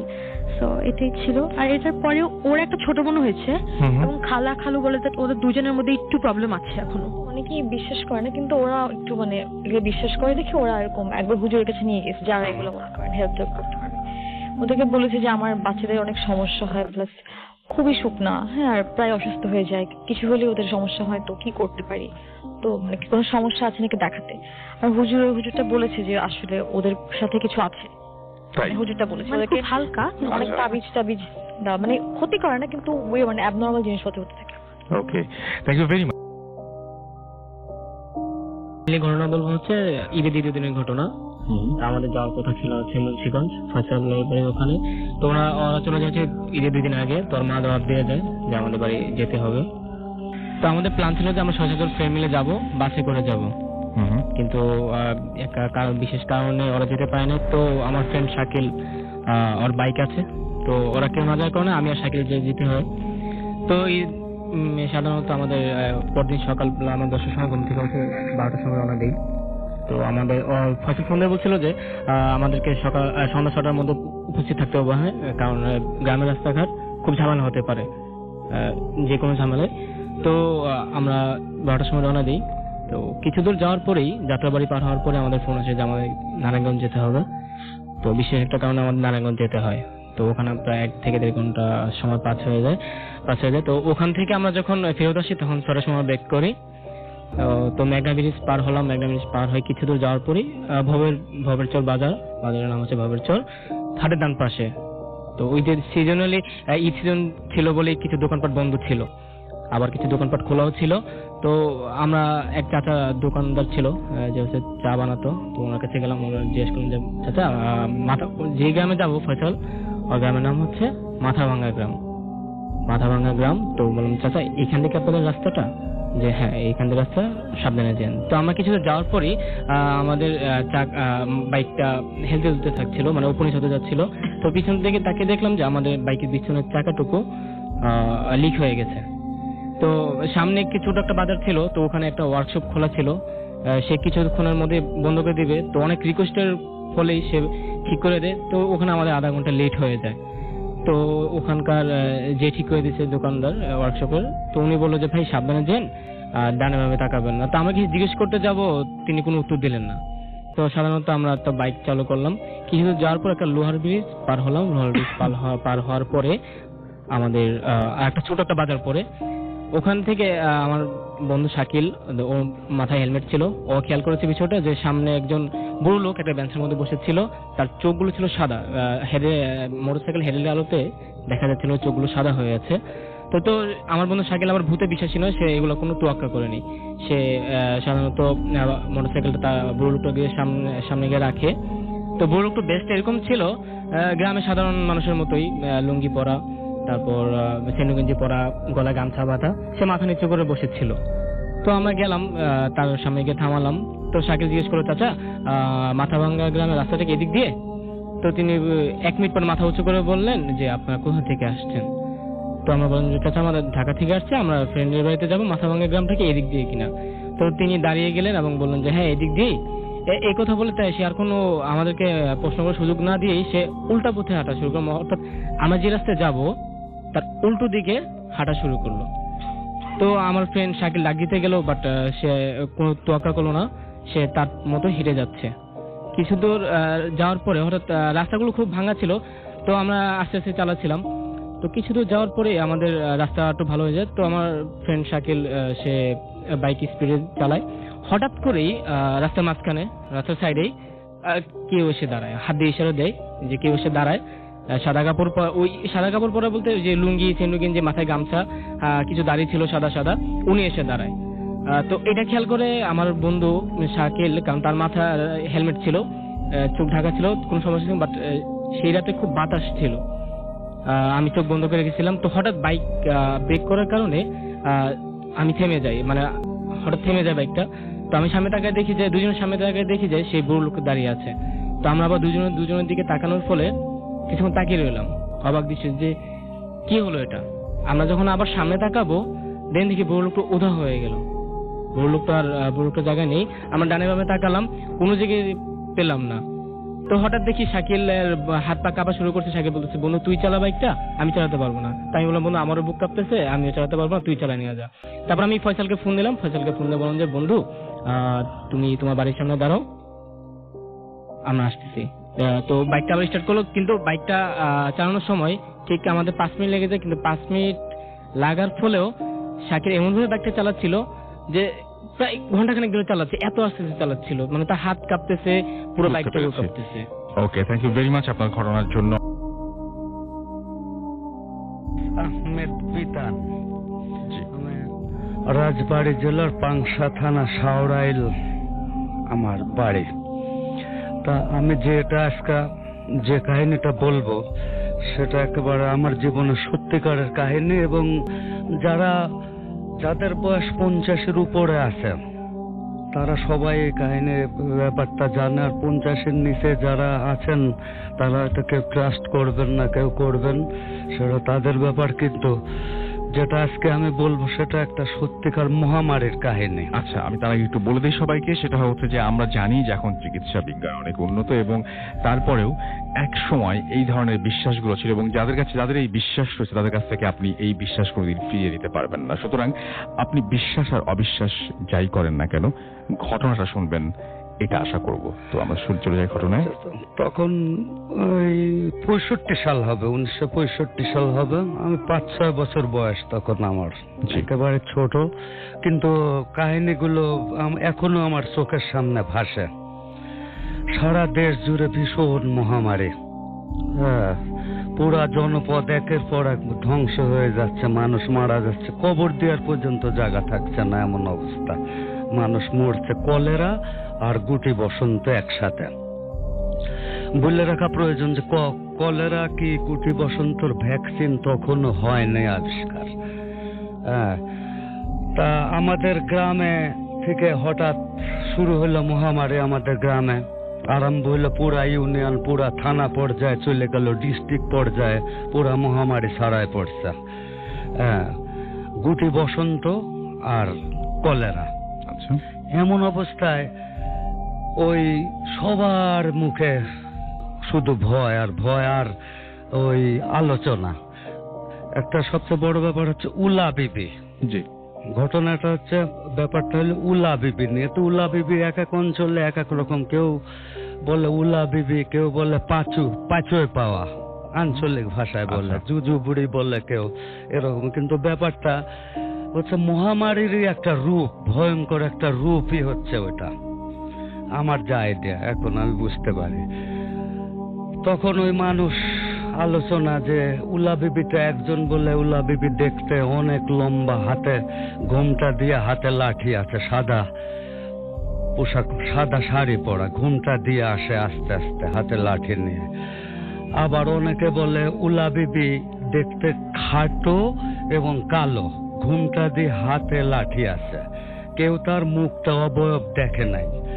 আবার এমনও আছে যে অনেক মুরব্বী তখন যারা বয়স্ক ছিলেন তারা বলছে মেঘের ভিতরও নাকি উলা বিবির স্পষ্ট দেখা গেছে, অনেকেই দেখছে মেঘের ভিতর পুরা একটা উলা বিবি, ওই রকম ঘুমটা দিয়ে, হাতে লাঠি।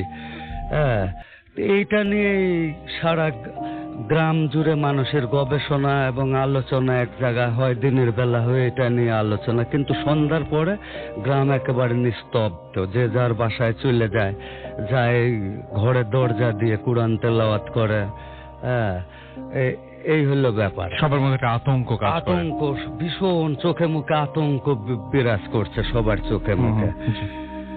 এমত অবস্থায় রাত্রি হওয়া মাত্র শোনা যায় আজানের শব্দ, দূরের থেকে ভাসে আসতেছে, আলামান ইয়া আল্লাহ ইয়া দাফেউল বালা, এরকম আজান। পাগল একটা লাঠি হাতে এ পাড়া তো পাড়া ঘুরে বেড়াচ্ছে, হাঁক সারিয়ে বেড়াচ্ছে, হক মওলা আল্লাহু আকবার করে এরকম চেঁচায় বেড়াচ্ছে আমাদের গ্রামের একটা পাগল। আমাদের বাড়িতে, প্রতি বাড়িতে 2 জন 3 জন 4 জন আক্রান্ত। আমাদের বাড়িতেও তখন আমি, আমার মেজ ভাই আর আমার আব্বা 3 জন আক্রান্ত। আমাদের শরীর পচে দুর্গন্ধ হয়ে গেছে, এমন অবস্থা, বাঁচার কোনো সম্ভাবনাই নেই। তা আমার দাদাজান ছিলেন, আমাদের অবস্থা তখন ছিল, বেশ ভালো ছিল পারিবারিক অবস্থা। তা চিকিৎসাও চলতো খুব ভালো রকম, সেই হিসাবে আমাদের মোটামুটি আমরা একটু ইয়েতে ছিলাম। কিন্তু যারা একেবারে গরিব ছিল তারা আর হইলে আর তাদের বাঁচার অবস্থা নেই, ছিল না।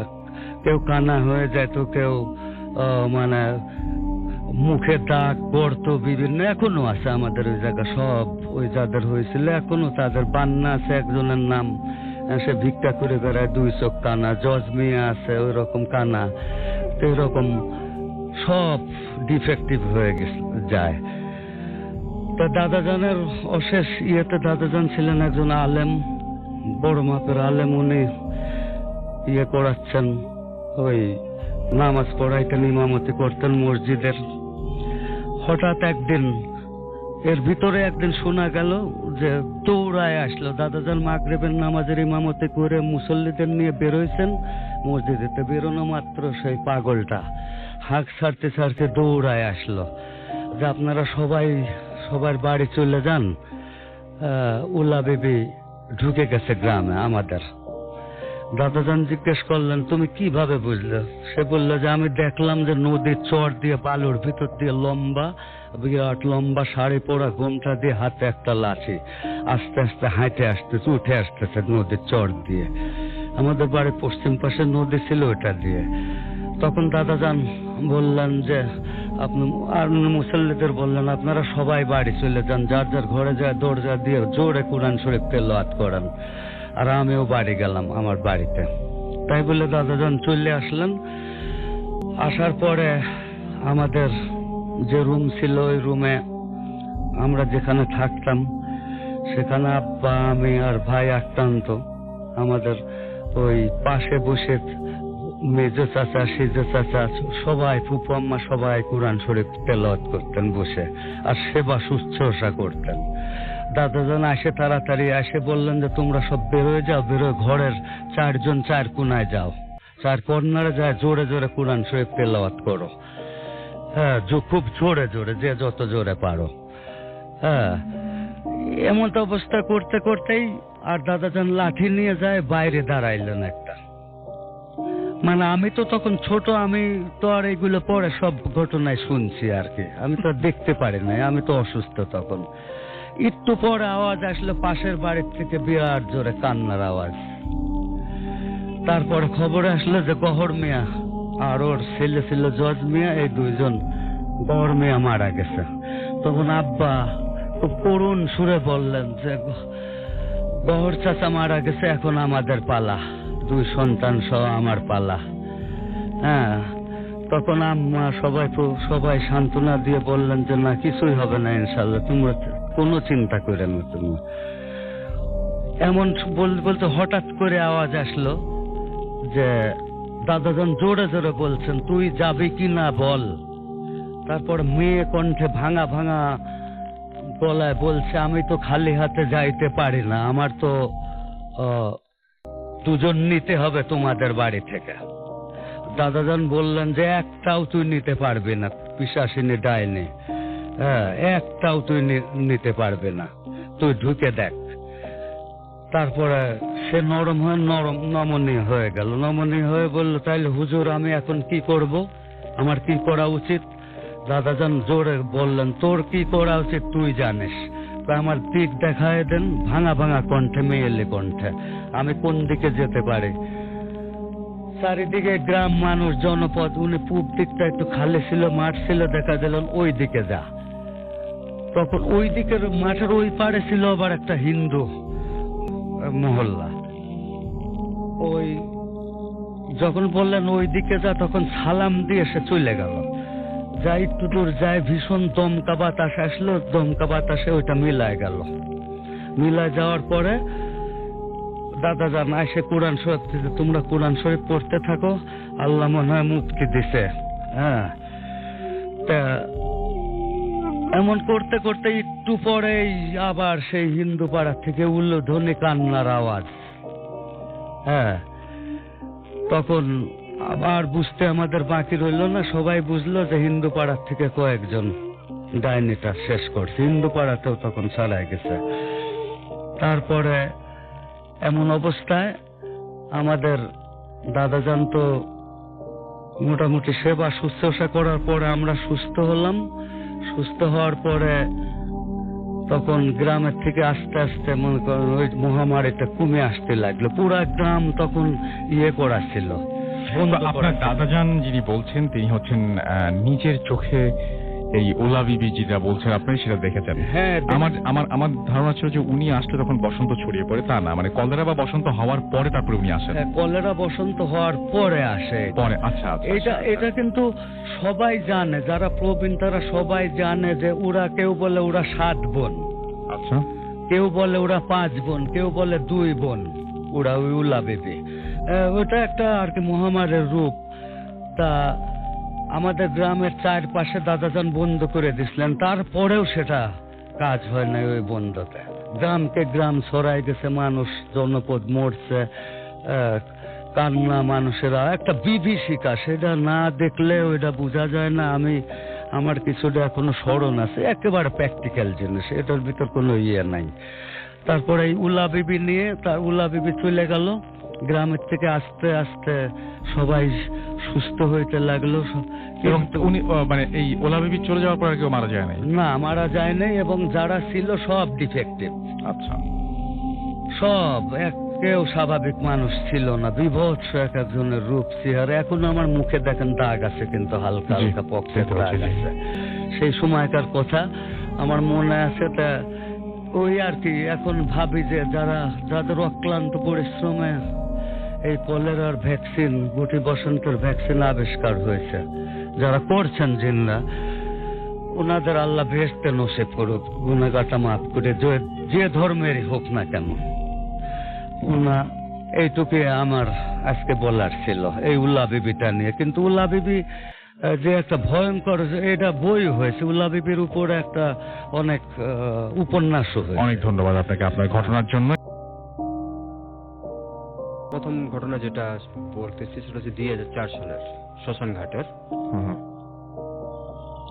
2004 সালের তো পরিবারের কোনো এক কারণে আমাকে পরিবার থেকে ভিন্ন করে দেওয়া হয়েছিল, আলাদা। তো আমি তখন ওই আমাদের এলাকায় একটা রুম নিয়ে আলাদা থাকা শুরু করলাম। তো তখনই আমি ওই একজন থাকতাম। সেই সময় আমি আবার সেই সাধু সাকারি বাজারে ওনার কাছে আমি আবার শরণাপন্ন হলাম দ্বিতীয়বারের মতো। 2001-এ হওয়ার পরে দ্বিতীয়বার 2004 সালে যেটা ভুল করেছিলাম আর কি। আমরা কোনো জায়গা বা কোনো প্রতিষ্ঠানের নাম প্লিজ বলবো না।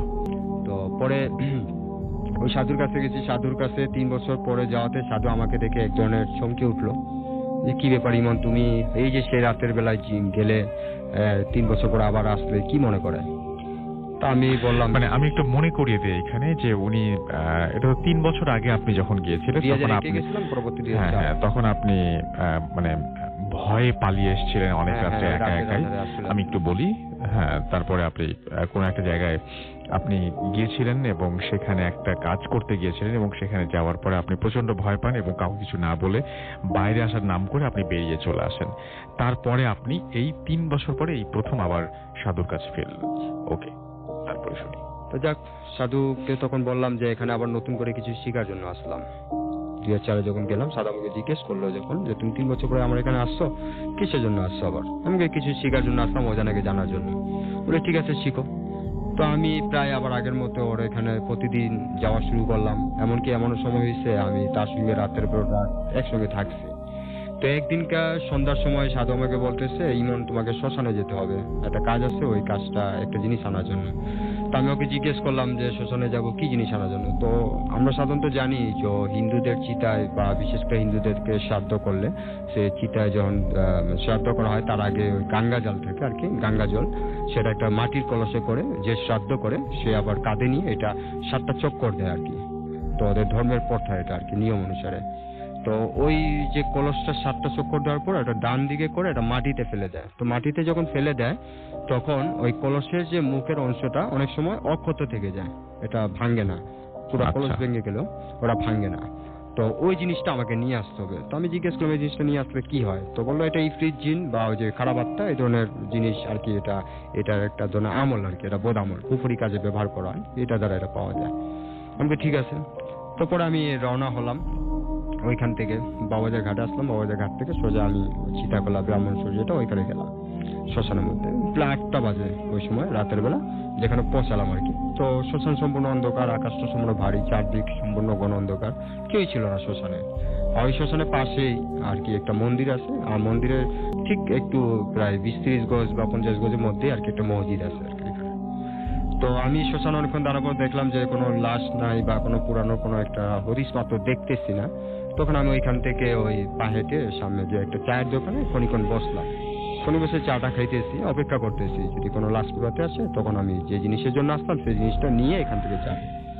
তো প্রায় আধা ঘন্টার মতো অপেক্ষা করার পরে তো হরিবল হরিবল বলতে বলতে একটা লাশকে আর কি চিতার দিয়ে মানে ওই যে শ্মশানের দিকে নিয়ে যাচ্ছে পোড়ানোর জন্য। তো আমি এটা দেখার পর আমি মনে মনে খুশি হলাম যে আমি যে কাজের জন্য আসছি, যাক আমার প্রতীক্ষাটা অন্তত শেষ হলো।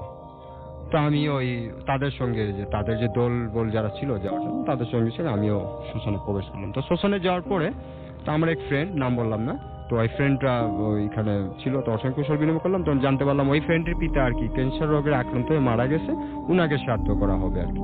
তা আমার এক প্রকার অনেক ভালো হয়েছে, কারণ আমি একটা অপরিচিত আননোন জায়গায় গেলাম। তো সেখানে যদি একজন পরিচিত লোকজন যেহেতু থাকলেও তো আমাকে কেউ জিজ্ঞেসও করতে পারবে না যে কেন আসছো, কি করতে আসছো ইত্যাদি, এই ধরনের জিনিস থেকে আমি বিরত হবো। তো আমার যেগুলো প্লাস পয়েন্ট ছিল আর কি। তো সাধারণ মাত্রায় চিতা যেভাবে ওখানে পুরানো হয়, প্রথম মুখের মধ্যে অগ্নিদগ্ধ দেওয়া হয়, তো এইভাবে যেভাবে করলো সব যেভাবে পড়তো আর কি তাদের নিয়ম অনুযায়ী, তো সুন্দর করেই ওইখানে ওরা যে সম্পূর্ণ যে চিতা জ্বালানো আর কি, ওই লাশটা পুরানোর পরে শেষ হওয়ার পরে যে যার মতো সবাই চলে গেল। আমি শ্মশানে একা রইলাম অপেক্ষায় যে সবাই চলে গেলে যদি কেউ না থাকে তখন আমি যে কাজের জন্য আসলাম সেই জিনিসটা আমি নিয়ে চলে যাব। তো প্রায় 15-20 মিনিট পরে আর কি যখন এই মানে উনার হয়ে গেল, তারপরে 15-20 মিনিট পরে যখন লোকজন দেখলাম কেউই নাই, সম্পূর্ণ নীরব হয়ে গেছে শ্মশানটা, তখন আমি ওই মাটির কলসের যে অক্ষত অংশটা যেটা ছিল ওই অক্ষত অংশটা আমি হাত দিয়ে তুলি।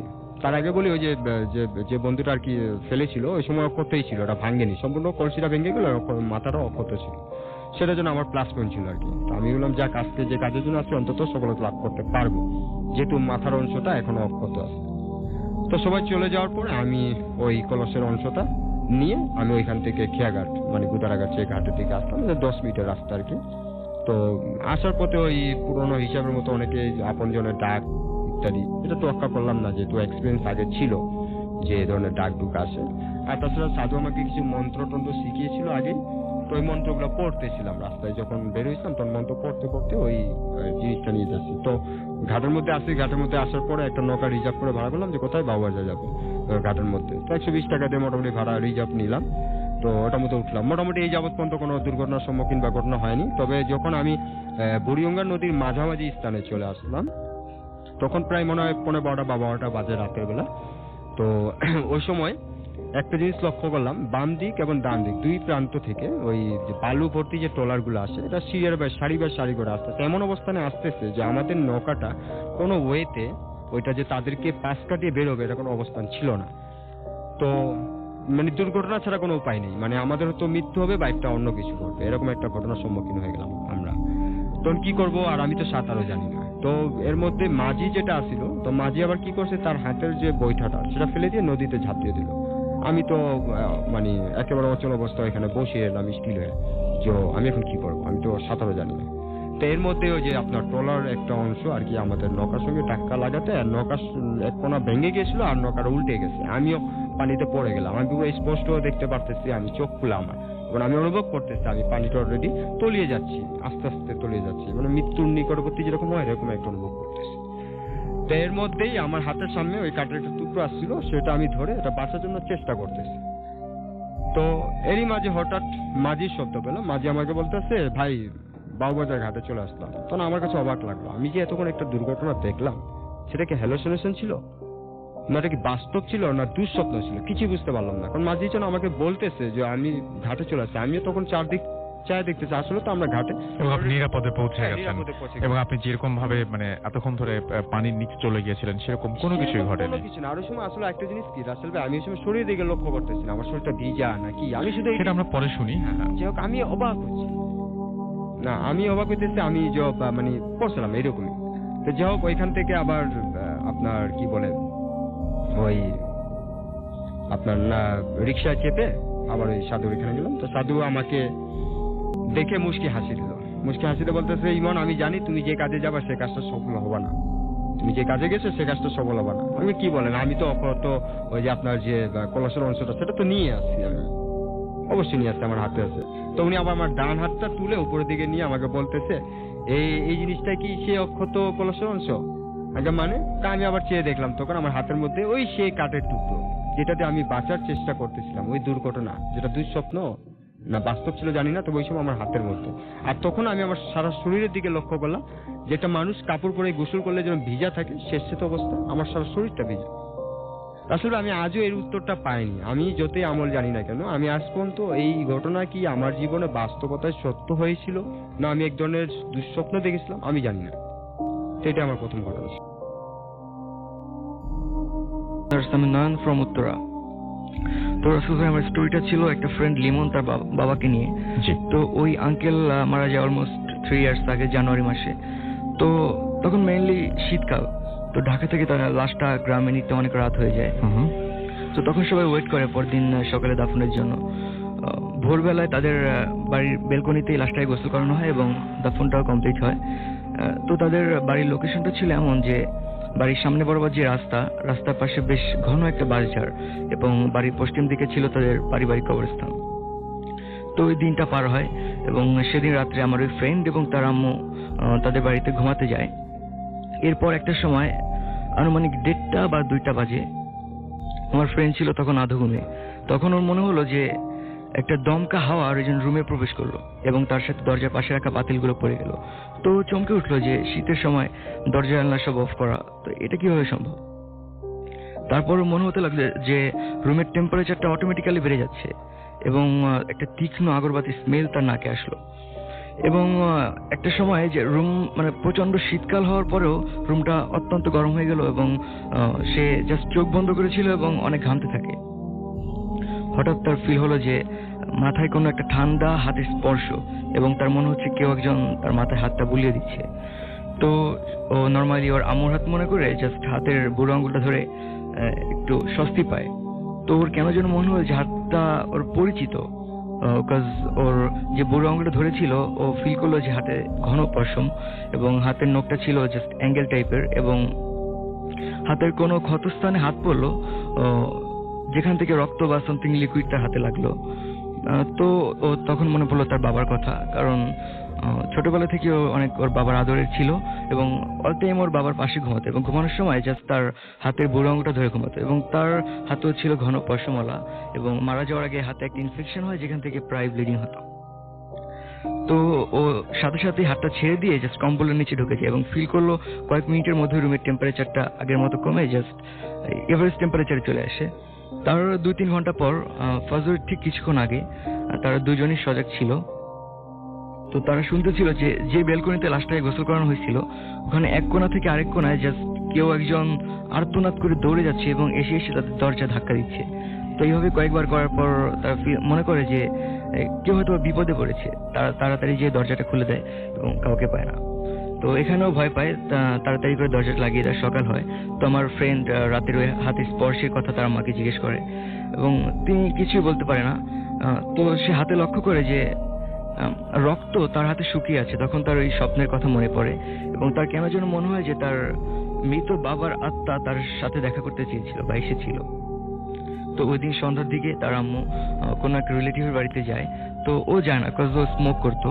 তো মাগরিবের পর ও দরজা বন্ধ করে বসে আছে এবং একটা ছোট ভাই আসলো, তাকে কিছু টাকা দিয়ে দোকানে সিগারেট আনতে পাঠালো। দোকানের ডিস্টেন্সটা ছিল এমন যে দৌড়ে যে ফিরে আসতে হাইয়েস্ট 3 বা 4 মিনিট লাগবে। তো এরকম একটা পর্যায়ে হঠাৎ করে লোডশেডিং হয়। তখন তাড়াহুড়া করে মোবাইলে ফ্ল্যাশটা অন করে এবং ঘড়িতে টাইম দেখে ঠিক 7:32। কিছুক্ষণ পর সে দরজা নক পায়। তো মনে করে যে সে চলে এসেছে, দরজাটা খুলে দেয়। সে কাউকে দেখতে পায় না। তখন সে ঠিক তার বাবার কণ্ঠে তার নামে 2টা ডাক পায়। ডাকটা ছিল এরকম যে লিমন, এই লিমন। তখন তার চোখ যায় সেই বাঁশঝাড়ের দিকে। মনে হলো সাদা জুব্বা পরা টাইপের, অনেক লম্বা কেউ একজন তার দিকে এক দৃষ্টিতে তাকিয়ে আছে, যদিও সে চেহারাটা বুঝতে পারে না। এবং তার চোখটা জলজল করছিল এমন ভাবে যে রাত্রেবেলা রাসেল ভাই বিড়ালের চোখ যেমন জলজল করে সেরকমটা। এরপর সে ফিল করে যে কবরস্থানের দিক থেকে কোনো একটা মানে পায়ের সাউন্ড, যেটা তার সামনে এসে দাঁড়ালো উঠানে, এবং সেটা হয়তোবা কুকুর বা শিয়াল, সে বুঝতে পারলো না, একটু অস্বাভাবিক আকৃতির, লাইক একটু বড়। তো ওটা যেন অনেক গোঙাচ্ছে এবং তাকে কামড়ানোর জন্য ধেয়ে আসছে। তো ওর এমন একটা পর্যায়ে হয় যে সে কি করবে বুঝতে পারে না, জাস্ট থান্ডার হয়ে যায় এবং চোখটা বন্ধ করে ফেলে ভয়ে। তখন ও বাইরের সাউন্ডগুলো ফিল করার ট্রাই করে, কিন্তু মানে একটা পর্যায়ে মনে হয় যে চারদিকে পুরো নিস্তব্ধ, কোনো সাউন্ড শুনতে পায় না। তার 10 কি 12 মিনিট পর সে ফিল করে যে চারদিকে প্রচন্ড বাতাস শুরু হলো এবং সেই বাঁশঝাড় এবং চারদিকে গাছপালা মনে হচ্ছে সব ভেঙে পড়ছে। এবং কিছুটা সময় যাওয়ার পর সে বুঝতে পারলো যে নিজেকে আর ধরে রাখতে পারছে না, কেউ হয়তো বা তাকে উড়িয়ে নিয়ে যাচ্ছে। তার কিছুক্ষণ পর সে আবারও বাইরের পরিবেশটাকে নিস্তব্ধ অনুভব করলো এবং সেই আগে যে তীক্ষ্ণ আগরবাতি স্মেলটা পেয়েছিল সেটা আবারও তার নাকে আসলো এবং সে জাস্ট সাহস করে চোখটা খুলে দেখে সে ওই কবরস্থানে দাঁড়ানো এবং ঠিক তার বাবার কবরের পাশে দাঁড়ানো। আচ্ছা। প্রচন্ড ভয় পেয়ে যায় এবং সে তার বাড়ির দিকে একবার তাকায়, তখন দেখে তখনও মানে লোডশেডিং ছিল, কারেন্ট আসেনি। এক দৌড়ে বাড়িতে চলে যায়। ঠিক যখন পৌঁছায় তখনই কারেন্ট চলে আসে এবং সে মোবাইলে টাইমটা দেখে 8:30। তার মানে রাসেল ভাই এখানে কিন্তু 1 ঘন্টা শেষ হয়ে গেছে। তখনই সেই ছোট ভাই দৌড়ে সিগারেট এনে তার কাছে দেয় এবং সে বলে, কি রে এতক্ষণ কোথায় ছিলি, 1 ঘন্টা হয়ে গেল, বা ওই লোডশেডিং এর কথা জিজ্ঞাসা করে। তখনও বলে, কই এই তো গেলাম, আর আমি তো দোকান থেকে স্পষ্ট দেখছিলাম যে বাড়িতে ঠিকই কারেন্ট আছে। তখন ও মানে আমার ফ্রেন্ড শিওর হওয়ার জন্য আবার ঘড়িতে আবার দেখে, সে দেখে যে ঠিকই তো 7:35। তাহলে রাসেল ভাই এখানে সে এর আগের যে সময়টা, ওটাকে কি বলবো, আর এটাকে যদি স্বপ্ন বলি তাহলে ওই কবরস্থানের ব্যাপারটা বা দৌড়ে আসে ব্যাপারটা, এটা কি ছিল? তো সে অ্যান্সার খুঁজে পায় না। সে জাস্ট তার আম্মু চলে আসে, পরে এটা কারোর সাথে শেয়ার করে না। তো ওর মনে হয় যে মানে ওর বাবা বেঁচে থাকতে যেরকম ওর পাশাপাশি ঘুমাতো এবং হাতের বুড়ো আঙুলটা ধরে থাকতো, তো ও মনে করে এখন হয়তো বা তার বাবা মারা যাওয়ার পর সে মৃত আত্মাটা তার পাশে থাকতে চায়। তো যাই হোক, এভাবে তার বাবা 40-এর আগ পর্যন্ত সেরকম অনেক দুঃস্বপ্ন দেখে এবং তারপর ঢাকা চলে আসে। তো বাবা মারা যাওয়ার পর নর্মালি ফ্যামিলিতে ফিনান্সিয়াল প্রবলেম হওয়াটাই স্বাভাবিক, তো তাদেরও অনেক প্রবলেম হয়। তো ওই তার বাবা তার মাকে স্বপ্নে দেখা দিয়ে বলে যে, বোঝায় যে অনেক কষ্টে আছে এবং বলে যে তোমরা আমার কাছে আসো না কেন, তোমাদের ছাড়া আমার ভালো লাগে না, আসো আমার কাছে। তো এইভাবে কয়েকদিন দেখার পর তার মা ব্যাপারটা আমলে নেন না। তারপরে কোন একদিন স্বপ্নে তাকে তার বাবা বলে যে, মানে রেগে গিয়ে বলে যে তোমরা আমার কাছে আসো, আসলে তোমাদের উপকার হবে। তখন ওই আন্টি মনে করে বেশ, তো বাড়িতে যে কবরটা জিয়ারত করে আসা যাক। তো তাদের বাড়ির যাওয়ার ওইটা ছিল এমন যে মাঝপথে একটি গাড়িকে চেঞ্জ করে একটা গাড়িতে উঠতে হয়। তো একটা গাড়ি থেকে নামার পর টয়লেটে যায়, যাওয়ার সময় তেমন কিছু চোখে পড়লো না। ঠিক যখন বের হবে দরজাটা খুলে, তখন পায়ের কাছে কিছু একটা হোঁচট খায়। তাকে দেখে যে একটা খাম, তো খামটা খুলে দেখে যে 60,000 টাকা। সে অবাক হয়ে যায় এবং মনে করে যে যাই হোক নিকটবর্তী কোনো থানায় বা কোথাও জমা দিবে। তখন যখন পাবলিক টয়লেট থেকে বের হয়, তখন একটা পাগল তার সামনে আসে এবং একটা মুচকি হাসি দিয়ে বলে যে ওটা তুই রেখে দে, তোর উপকার হবে। তখন রাসেল ভাই মনে পড়ে ওই যে গত রাতে যে স্বপ্ন দেখেছিল, বলেছিল যে কালকে তোমার উপকার হবে, সেটার সাথে মিলিয়ে ফেলে জিনিসটা, মিলিয়ে ফেলে এবং চিন্তা করে। হঠাৎ করে তার পাগলের কথাটা মনে পড়ে এবং পাগলের দিকে তাকায়, তো দেখে যে পাগলটা ভ্যানিশ ছিল না। তো ওই টাকার একটা অংশ দিয়ে ওই মিলাদ দেওয়া হয় এবং বাকি অংশটা দিয়ে তাদের ফ্যামিলিতে অনেক হেল্প হয়। ওকে। তো ওকে ঢাকা আবার ব্যাক করার পর সে কয়েকদিন পর সেই পাগলটা আবার তাকে স্বপ্নে বলে যে, মানে হেসে হেসে বলে তোর ভাগ্যটা আজকে অনেক ভালো। তো আন্টি অফিসে যায়, তারপরের দিন অফিস থেকে যখন ব্যাক করে রাতে বা লিফট থেকে নামে, তখন দেখে ঠিক আরেকটি খামটি খুলে দেখি 15,000 টাকা। তো তখন ওই যে আগের যে স্বপ্ন দেখেছিল ওটার সাথে মিল খুঁজে পায়। তো ধরেই নেয় যে প্রথমবার উপকার করছে। তো ওটা দিয়ে তাদের ফ্যামিলিতে যে খারাপ অবস্থা ছিল তার থেকে মোটামুটি একটা পরিত্রাণ পায়। তো এভাবে তাদের ঘরে যে মানে অনেক সময় হিসাবের বাইরেও কিছু কিছু টাকা পেত বা অনেক হেল্প হতো তাদের। এবং আমার ওই ফ্রেন্ড এখনো মাঝে মধ্যে মধ্যরাতে ওই সেই তীক্ষ্ণ আগরবাতি স্মেল পায় নির্দিষ্ট কিছু রাতে, যেমন ধরেন আমাবস্যা রাতে, তখন সে জেগে ওঠে এবং ফিল করে যে তার আশেপাশে কেউ একজন আছে। তো তারা এ ব্যাপারে কোনো স্টেপ নেয় না, মনে করে যে হয়তোবা অত্যন্ত ভালোবাসা থেকেই তাদের বাবা তাদের আশেপাশে থাকতে চায়, তাদের আত্মাতে, এবং তাদেরকে হেল্প করতে চায়। রাসূল ভাই, ব্যাপারটা মানে ভৌতিক না হলে একটু অদ্ভুত বলা যায়। এই ছিল আমার বেশ অদ্ভুত। যে আমার দ্বিতীয় ঘটনাটি হচ্ছে 1998 সালে, যখন ক্লাস 8-এ পড়তাম আর কি আমাদের উচ্চ বিদ্যালয়ে। তো আমরা সব বন্ধুরা ক্রিকেট পাগল ছিলাম আর কি। আমার এই ঘটনাটি আমার একটা বন্ধুকে নিয়ে আর কি। ওই বন্ধু ঘটনাটি 7 দিন পরে মারা যায়। যাই হোক, রিফাত করে নাম আছে ওই বন্ধু ভিত্তি করে। যাই হোক, মূল ঘটনায় আসি।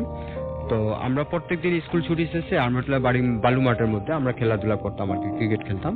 কারণ প্রতি শুক্রবারে, হাসপাতালের নামটা বলতেছি না আর কি, তো ওই হাসপাতালের মাঠে আর কি, যেখানে আমরা খেলতাম আর কি প্রতি শুক্রবারে বন্ধু বান্ধবকে নিয়ে। তো ওই হাসপাতাল মাঠটার ঠিক পাশে একটা দমঘর আছে, যেটা আপনারা পোস্টমর্টম বা যে লাশ কাটাকাটি করে এটার পোস্টমর্টমের ঘর। তো আমরা আমাদের বন্ধুদের মধ্যে অনেক বন্ধুরই ওই কারো বাবা বা কারো চাচা কেউ না কেউ ওই হাসপাতালের মধ্যে কর্মরত, মানে যে কোনো একটা দায়িত্ব থাকে। কেউ ডাক্তার, যেমন সজীবের বাবা ডাক্তার আছে বা অন্যান্য এরকম। তো এই জন্য আমরা এখানে খেললেও কেউ কোনো কিছু বলতো না। তো ঘটনাটি ঘটছিল শুক্রবার দিন। তো আমরা 3:30-4টার দিকে আমরা প্রায় 12 জন বন্ধু বান্ধব মিলে ওই ক্রিকেট খেলার জন্য ওই মাঠে গেলাম। তো ওই মাঠের মধ্যে 3:30-4টা এরকম হবে, ওই সময় গিয়েছিলাম। তো মাঠের মধ্যে যখন গিয়েছে, ওই আমাদের নিয়ম ছিল আর কি, আমরা যখন ওই মাঠে খেলতাম তো অনেক সময় বলটা আর কি আমরা যখন উঁচু করে শট দিতাম, তো ওই বলটা অনেক সময় দম করে চলে যেত জানালা দিয়ে। তো আমাদের মধ্যে নিয়ম ছিল যার দ্বারা বলটা ওইখানে যেত সে কুড়িয়ে নিয়ে আসবে। তো আমরা অনেক সময় অনেক লাস্ট দেখছি, এক প্রকার ভয় ভীতি এরকম করতো না। প্রথম অনেক ভয় পেতাম ভিতরে যাওয়াতে, পরে আস্তে আস্তে যে রেগুলার ক্রিকেট খেলে ওইখানে এবং প্রায় যাওয়ার পরে এরকম ভয় পেতাম। তো ঘটনার দিন রিফাত ব্যাটিং করতেছিল, তো একটু হালকা উঁচু শট করার পরে ওই জানালা দিয়ে বলটা চলে যায় দমঘরের ভিতরে।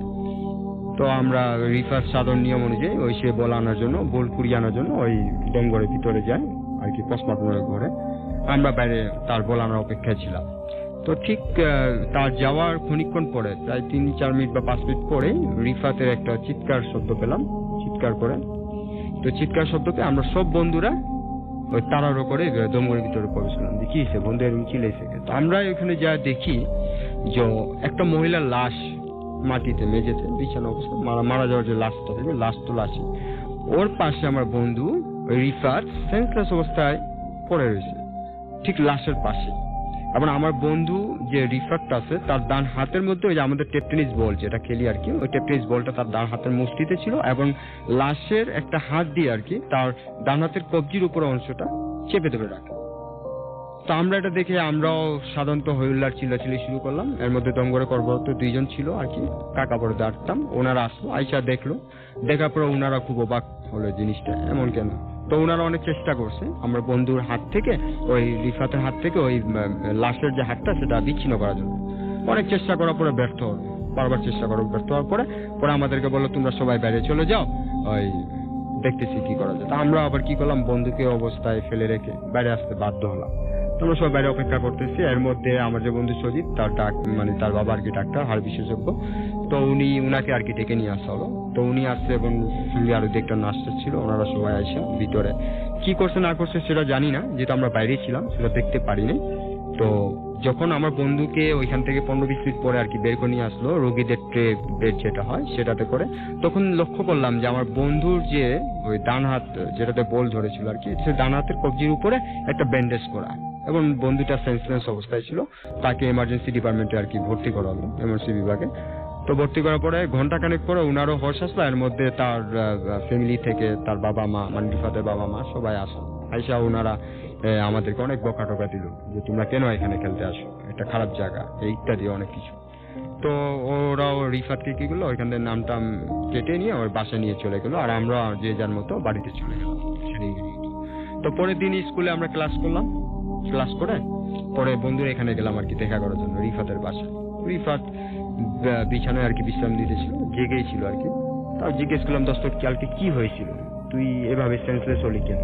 আমরা যখন গেলাম তো দেখলাম সেন্সলেস। তো ওই বললো যে দোস্ত আমি যখন বলটা কুড়াতে গেলাম তো বলটা ঠিক মহিলার লাশের পাশে ছিল, লাশের যে মাথার অংশটা আছে যে মাথার সামনেই ছিল। তো টাইম বলটা যখনই ডান হাতে ধরলাম তখনই ওই মহিলার যে লাস্টটা আছে ওই মহিলাটা হাত দিয়ে আমাকে ধরলো। আশ্চর্য, একটা মরা মানুষ হাত দিয়ে ধরে কিভাবে? এই জিনিসটা দেখে আমি আর থাকতে পারলাম না, সেন্সলেস, চিৎকার মেরে সেন্সলেস হয়ে গেলাম। এরপর আমার কোনো কিছু মনে নাই। তো ওকে জিজ্ঞেস করলাম তোর হাতে ব্যান্ডেজ করলো, তো সেইটাও আমি জানি না কেন ব্যান্ডেজ করছে, কিন্তু আমার কাছে মানে এরকম অনুভব লাগে যে কেউ কাউকে খামচি দিলে যেরকম ব্যথা লাগে অনুভব, এরকম আমার জ্বলতেছে আর কি। আর শরীরে আমার প্রচুর জ্বর। তো বলার পরে আমরাও বলে আর কি বললাম, ওই দিনকার মতো চলে আসলাম।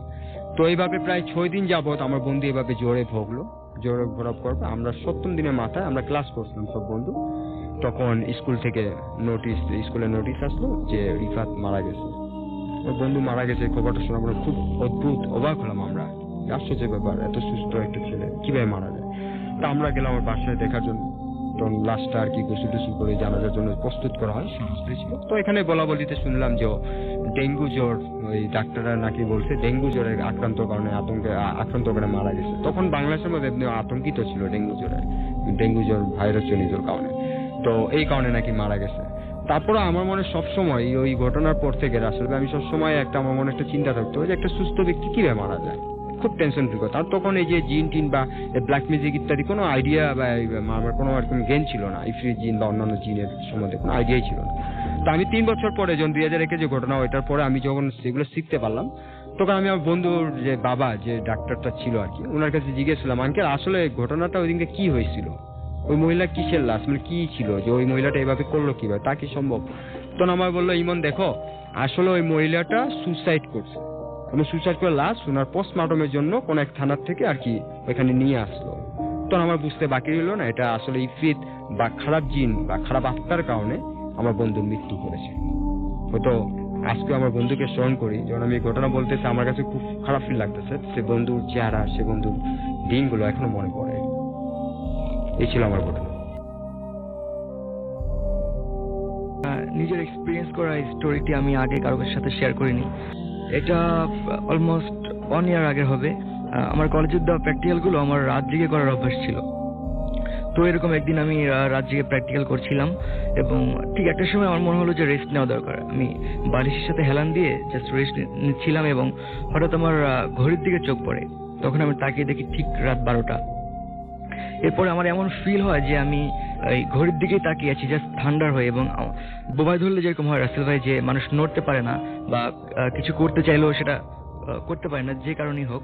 তো আমার ওরকমটি হলো যে আমি মানে স্থির হয়ে আছি, কিছু করতে পারছি না, জাস্ট উঠতে পারছি না। তো এরকম, কিন্তু আমি বুঝতে পারি যে ঘড়ির সময়টা যাচ্ছে এবং একটা পর্যায়ে এমন হয় যে 12টা থেকে টানা 2 ঘন্টা আমি ভাবে ধ্যান করে থাকার পর তখন আমার ধ্যানটা ভাঙে এবং সকালে উঠে আমি সবাইকে শেয়ার করি, বাট এটা কেউ বিশ্বাস করতে চায় না, কারণ সবাই মনে করে এটা হ্যালুসিনেশন, হয়তো বা আমি এটা স্বপ্নে দেখেছি। তো এভাবে কয়েকদিন পরে আবার প্র্যাকটিক্যাল করছি, ঠিক এরকম রেস্ট নিচ্ছি, তখন আবার ভাই ঠিক সে 12টার দিকে আমার ঘড়ির দিকে চোখ পড়ে এবং আবারও আমি সেই থান্ডার হয়ে যাই এবং আমার নড়াচড়ার কোনো শক্তি থাকে না। মনে হয় যে কোনো একটা শক্তি আমাকে ঠিক ওইভাবে চেপে ধরে রেখেছে, যেভাবে আমি নড়তে পারছি না এবং ঘড়ির দিকে এক দৃষ্টিতে তাকিয়ে আছি। এরকম টানা 2 ঘন্টা মানে ধ্যান করে থাকার পর 2টার দিকে আবার ধ্যানটা ভাঙে এবং তারপর আমি লাইট জ্বালিয়ে সারা রাত জেগে থাকি। এরকম 2 দিন একই ঘটনা হওয়ার পর আম্মুকে একটু ঘটনা আসতেই, কিন্তু আম্মু বিশ্বাস করে না, জাস্ট হেসে উড়িয়ে দেয়। তার 1 বা 1.5 মাস পর এরকম আমি পড়ালেখা করছি রাত জেগে। তো বইটা রেখে আমি, ওই দিন ছিল শুক্রবার, জাস্ট ভূতের শুরু হলো, তখন আবার আমি ঘড়ির দিকে চোখ পড়ে, তখনও ঠিক রাত 12টা বাজে। তো তখন আমার সেই একই অবস্থা, বোবায় ধরার মতো অবস্থা, আমি জাস্ট এক দৃষ্টিতে ঘড়ির দিকে তাকিয়ে থাকি, নড়ার শক্তি আমি পাই না। তারপর একটা পর্যায়ে আসে যে আমি ঘুমিয়ে যাই, অন্য দিনের মতো পরে আমার ঘুমটা আর ভাঙে না। তো ওই দিন আমি স্বপ্ন দেখি যে আম্মুর রুম থেকে কেউ একজন দৌড়ে আসছে, আমি পায়ের সাউন্ডটা আগে ফিল করি এবং স্বপ্নের ভিতরে ফিল করি যে রুমের লাইটটা অফ করা। তখন আমি ভয়ে জাস্ট চোখটা বন্ধ করে রাখি এবং ফিল করি যে আমার খাটের পাশে এসে কেউ একজন দাঁড়ানো। তো আমি চোখটা আস্তে করে খুলে দেখি যে কোনো একটা অবয়ব জাস্ট আমার দিকে মাথা ঝুঁকে তাকিয়ে আছে। তো আমি এত ভয় পাই, সাথে সাথে চোখ বন্ধ করে ফেলি এবং কাঁপতে থাকি। তখন ওই ঘুমের ঘরেই আমি এক প্রকার আমার খাট থেকে লাফ দিয়ে আম্মুর রুমে দৌড়ে যেতে থাকি। যখন রুমটা ক্রস করি তখন নর্মালি আমার আম্মুর রুমে ঢোকার কথা, কিন্তু রাসেল ভাই তখন আমি স্বপ্নে দেখেছি আমি এমন একটা এলাকায় প্রবেশ করেছি যেটা ছিল পুরো একটা ফাঁকা ময়দান, এবং খ্রিস্টানদের কবরস্থান যেরকম ওই যে মানে একটা সাইন থাকে, সব কবরগুলোতে এরকম সাইন, মানে আমি বুঝতে পারছিলাম যে এটা একটা কবরস্থান। তো আমি আম্মুকে খুঁজতে থাকি এবং প্রচন্ড জোরে দৌড়াতে থাকি। তখন একটা পর্যায়ে আমি ফিল করি যে পেছন থেকে কেউ একজন আমার ডান কাঁধে আঁচড় মারে, এবং তখন আমি পিছনে তাকাই এবং সাথে সাথে আমার ঘুমটা ভেঙে যায়। তো সকালবেলা আমি এটা কাউকে বলি না। আর এরপর কয়েকদিন পর আমি গোসল করার পর আমার ঠিক ডান কাঁধে খেয়াল করি যে 3টি আঁচড়ের দাগ, এবং তার ভিতরে একটি দাগ এখনো রক্তবর্ণ, এবং মাঝে মাঝে গোসল করার পর এখনো সেটা ফুটে ওঠে, যার আসলে আমাকে আজও স্টোরিটা মনে করিয়ে দেয়। Thank you very much. Doctor Alif Razi. কিছু ঘটনা সবসময় আনশেয়ার থাকে, তো কিছুদিন আগে একটি ঘটনা আমি বলে যেতে পারিনি, সেটি আজ আবার শেয়ার করছি আপনাদের সবার সাথে। আমার যে ঘটনাটি আমি শেয়ার করবো সেটি চিটাগং শহর থেকে একটি ঘটনা আমার কাছে এসছে, এবং যে ঘটনাটি নিয়ে এসছে তিনি আমার রোগী ছিলেন নিজে। তো তার মতে যে তার এই ঘটনা ঘটবার পর তার জীবনের সব ধরনের কি বলবো বাজে অভ্যাস বলেন বা যেটাই বলেন, ওনার জীবনটা একটি পরিপূর্ণ জীবন হিসেবে রূপান্তরিত করেছে। তো ঘটনাতে চলে যাই। তো উনি একটু ডিফারেন্ট ছিলেন আর কি এলাকাতে। তো এলাকার মধ্যে অনেক রিচ ফ্যামিলির মধ্যে ওনার ফ্যামিলি একটি। তো ওনার অনেকগুলো প্রেস ছিল, প্রায় 24টা মতো প্রেস আছে ওনার চিটাগংয়ে। তো এতগুলো প্রেস মানে হ্যান্ডেল করা তো অনেক টাফ। তারপরেও এলাকার মানুষদের জন্য অনেক সময় সবসময় উনি অনেক কিছু করেছেন। তো এলাকার মানুষ ওনার খারাপ সাইডটা সবসময় এড়িয়ে যেতেন। তার একটা বদ অভ্যাস ছিল যে উনি মদ্যপান করতেন, প্রায় সময় উনি মাতাল অবস্থায় বাসায় ঢুকতেন, প্রায় সময় ওনাকে দেখা যেত রাস্তার মোড়ে চিল্লাচিল্লি করছেন। তো এগুলি এড়িয়ে গেলে উনি এলাকার লোকের জন্য অনেক কিছু করেছেন, তাই জন্য হয়তোবা তারা এইসব খারাপ অভ্যাস অনেকে ওভারলুক করে যেতেন।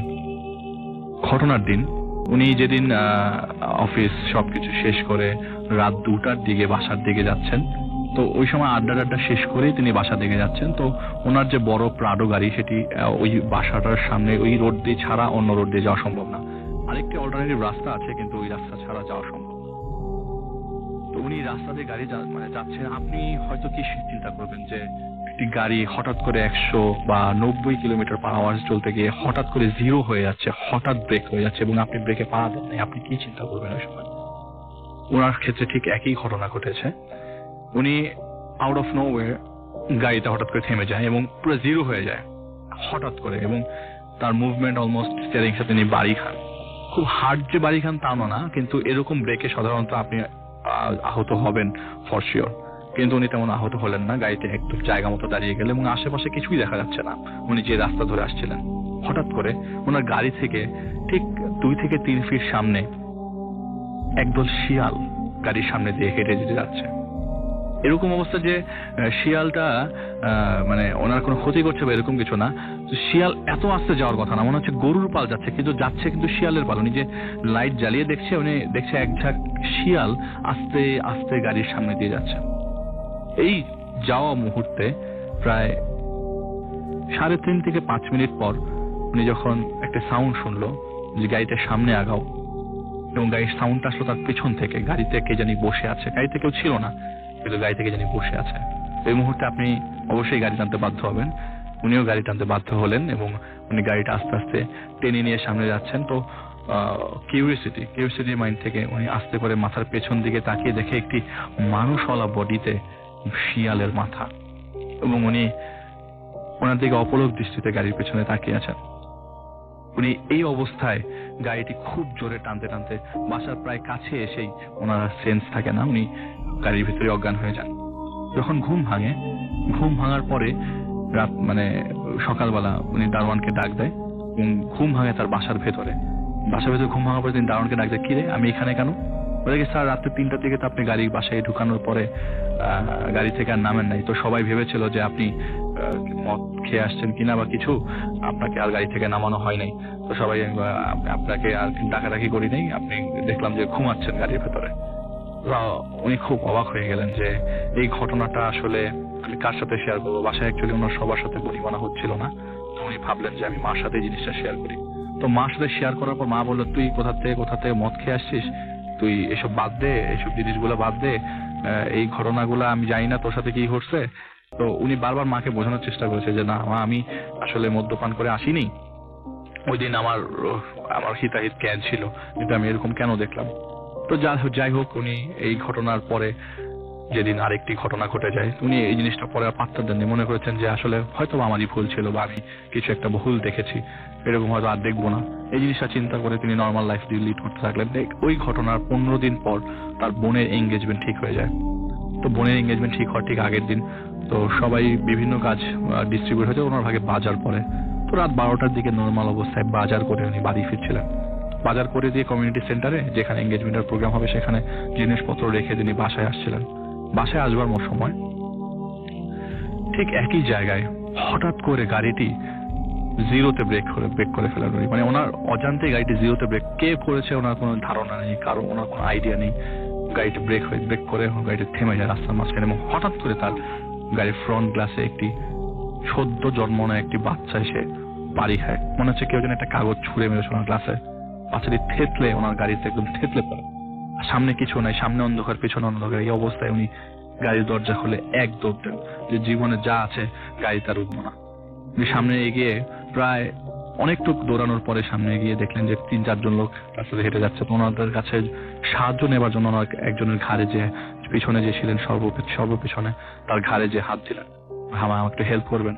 তিনি ওই লোকটি যখন মাথা ঘোরালো, তিনি দেখলেন সেই শিয়ালওয়ালা মাথা মানুষটি হেঁটে হেঁটে যাচ্ছিল। মানুষ রূপী বডিটা মানুষের, মাথাটা শিয়ালের। উনি আবারও একই অবস্থায় ওখানে আরেক দৌড় দিয়ে বলে যে না গাড়ির দিকে যাই। গাড়ির দিকে গেলেন, গাড়িতে উঠলেন। গাড়িতে ওঠার সময় দেখলেন যে সবকিছুই নর্মাল। গাড়িতে ওঠার পর আবারও সে একই সাউন্ড আসলো, গাড়ি চালাও। উনি আবার গাড়ি চালাতে লাগলেন এবং হঠাৎ করে দেখলেন গাড়ির পেছন থেকে কুরআন শরীফ পড়া শুরু হয়ে গেল।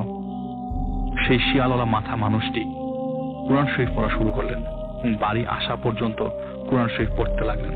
একটা সময় কুরআন শরীফের সাউন্ড ভ্যানিশ হয়ে গেল। তিনি বাসার কাছাকাছি চলে আসলেন, গাড়ির পিছনের দিকে তাকিয়ে দেখেন ওই জিনিসটা নাই।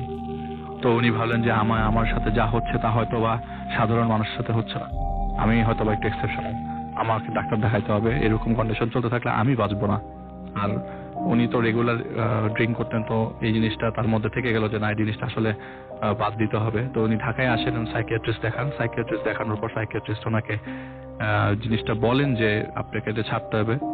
তো এর ফাঁকে সাইকিয়াট্রিস্টের সাথে তিনি ওনাদের ওষুধ খাওয়ার সাথে সাথে তিনি একজন হুজুরকেও দেখান, যে ঢাকায় আসছিলেন। তখন ওই ফ্রেন্ড যার কাছে ছিলেন, সেই ফ্রেন্ড তাকে একটি হুজুরের কাছে নিয়ে যায়। সেই হুজুর বলে যে আপনি ভাই নামাজ পড়া শুরু করেন, নামাজ পড়া একান্তই দরকার। তো তিনি নামাজ পড়া শুরু করলেন। আর এর মাঝখানে যে কয়দিন তিনি ঢাকায় ছিলেন, তিনি প্রায় সময় স্বপ্নে সেই শিয়াল মাথাওয়ালা মানুষটিকে দেখতে পেতেন। প্রায় প্রতি স্বপ্নে তার কাছে এগিয়ে আসতো এবং কিছু না কিছু শেয়ার করতো তার কাছে। তিনি নামাজ পড়া শুরু করলেন এবং ওই চোখ কান বন্ধ করে নামাজ পড়া শুরু করলেন। হঠাৎ করে তিনি দেখলেন যে আসলেই তো আমি নামাজ পড়া শুরু করার পরই সেই শিয়ালওয়ালা মাথা মানুষটি তার সামনে কোনো দেখা দেয় না। এরপরে তিনি ডিসিশন নেন উমরা করে ফেলবেন। উমরা করে আসার পর থেকে এই ঘটনাটা তার সাথে আর ঘটতে থাকে না। কিন্তু একটি কথা উনি বারবার আমাকে বলেছেন যে যখনই আমার নামাজ মিস হয় তখনই তিনি ওই অবয়বটি দেখতে পান প্রায় সময়। এখনো যে বন্ধ আছে তা কিন্তু না, এটা এখনো চলমান তার সাথে। হয়তো তার লাইফস্টাইল চেঞ্জ হয়ে গেছে, কিন্তু তার ঘটনাটি এখনো আজও পর্যন্ত বিদ্যমান। রাসেল ভাই, এটি ছিল আমার আজকের ঘটনা।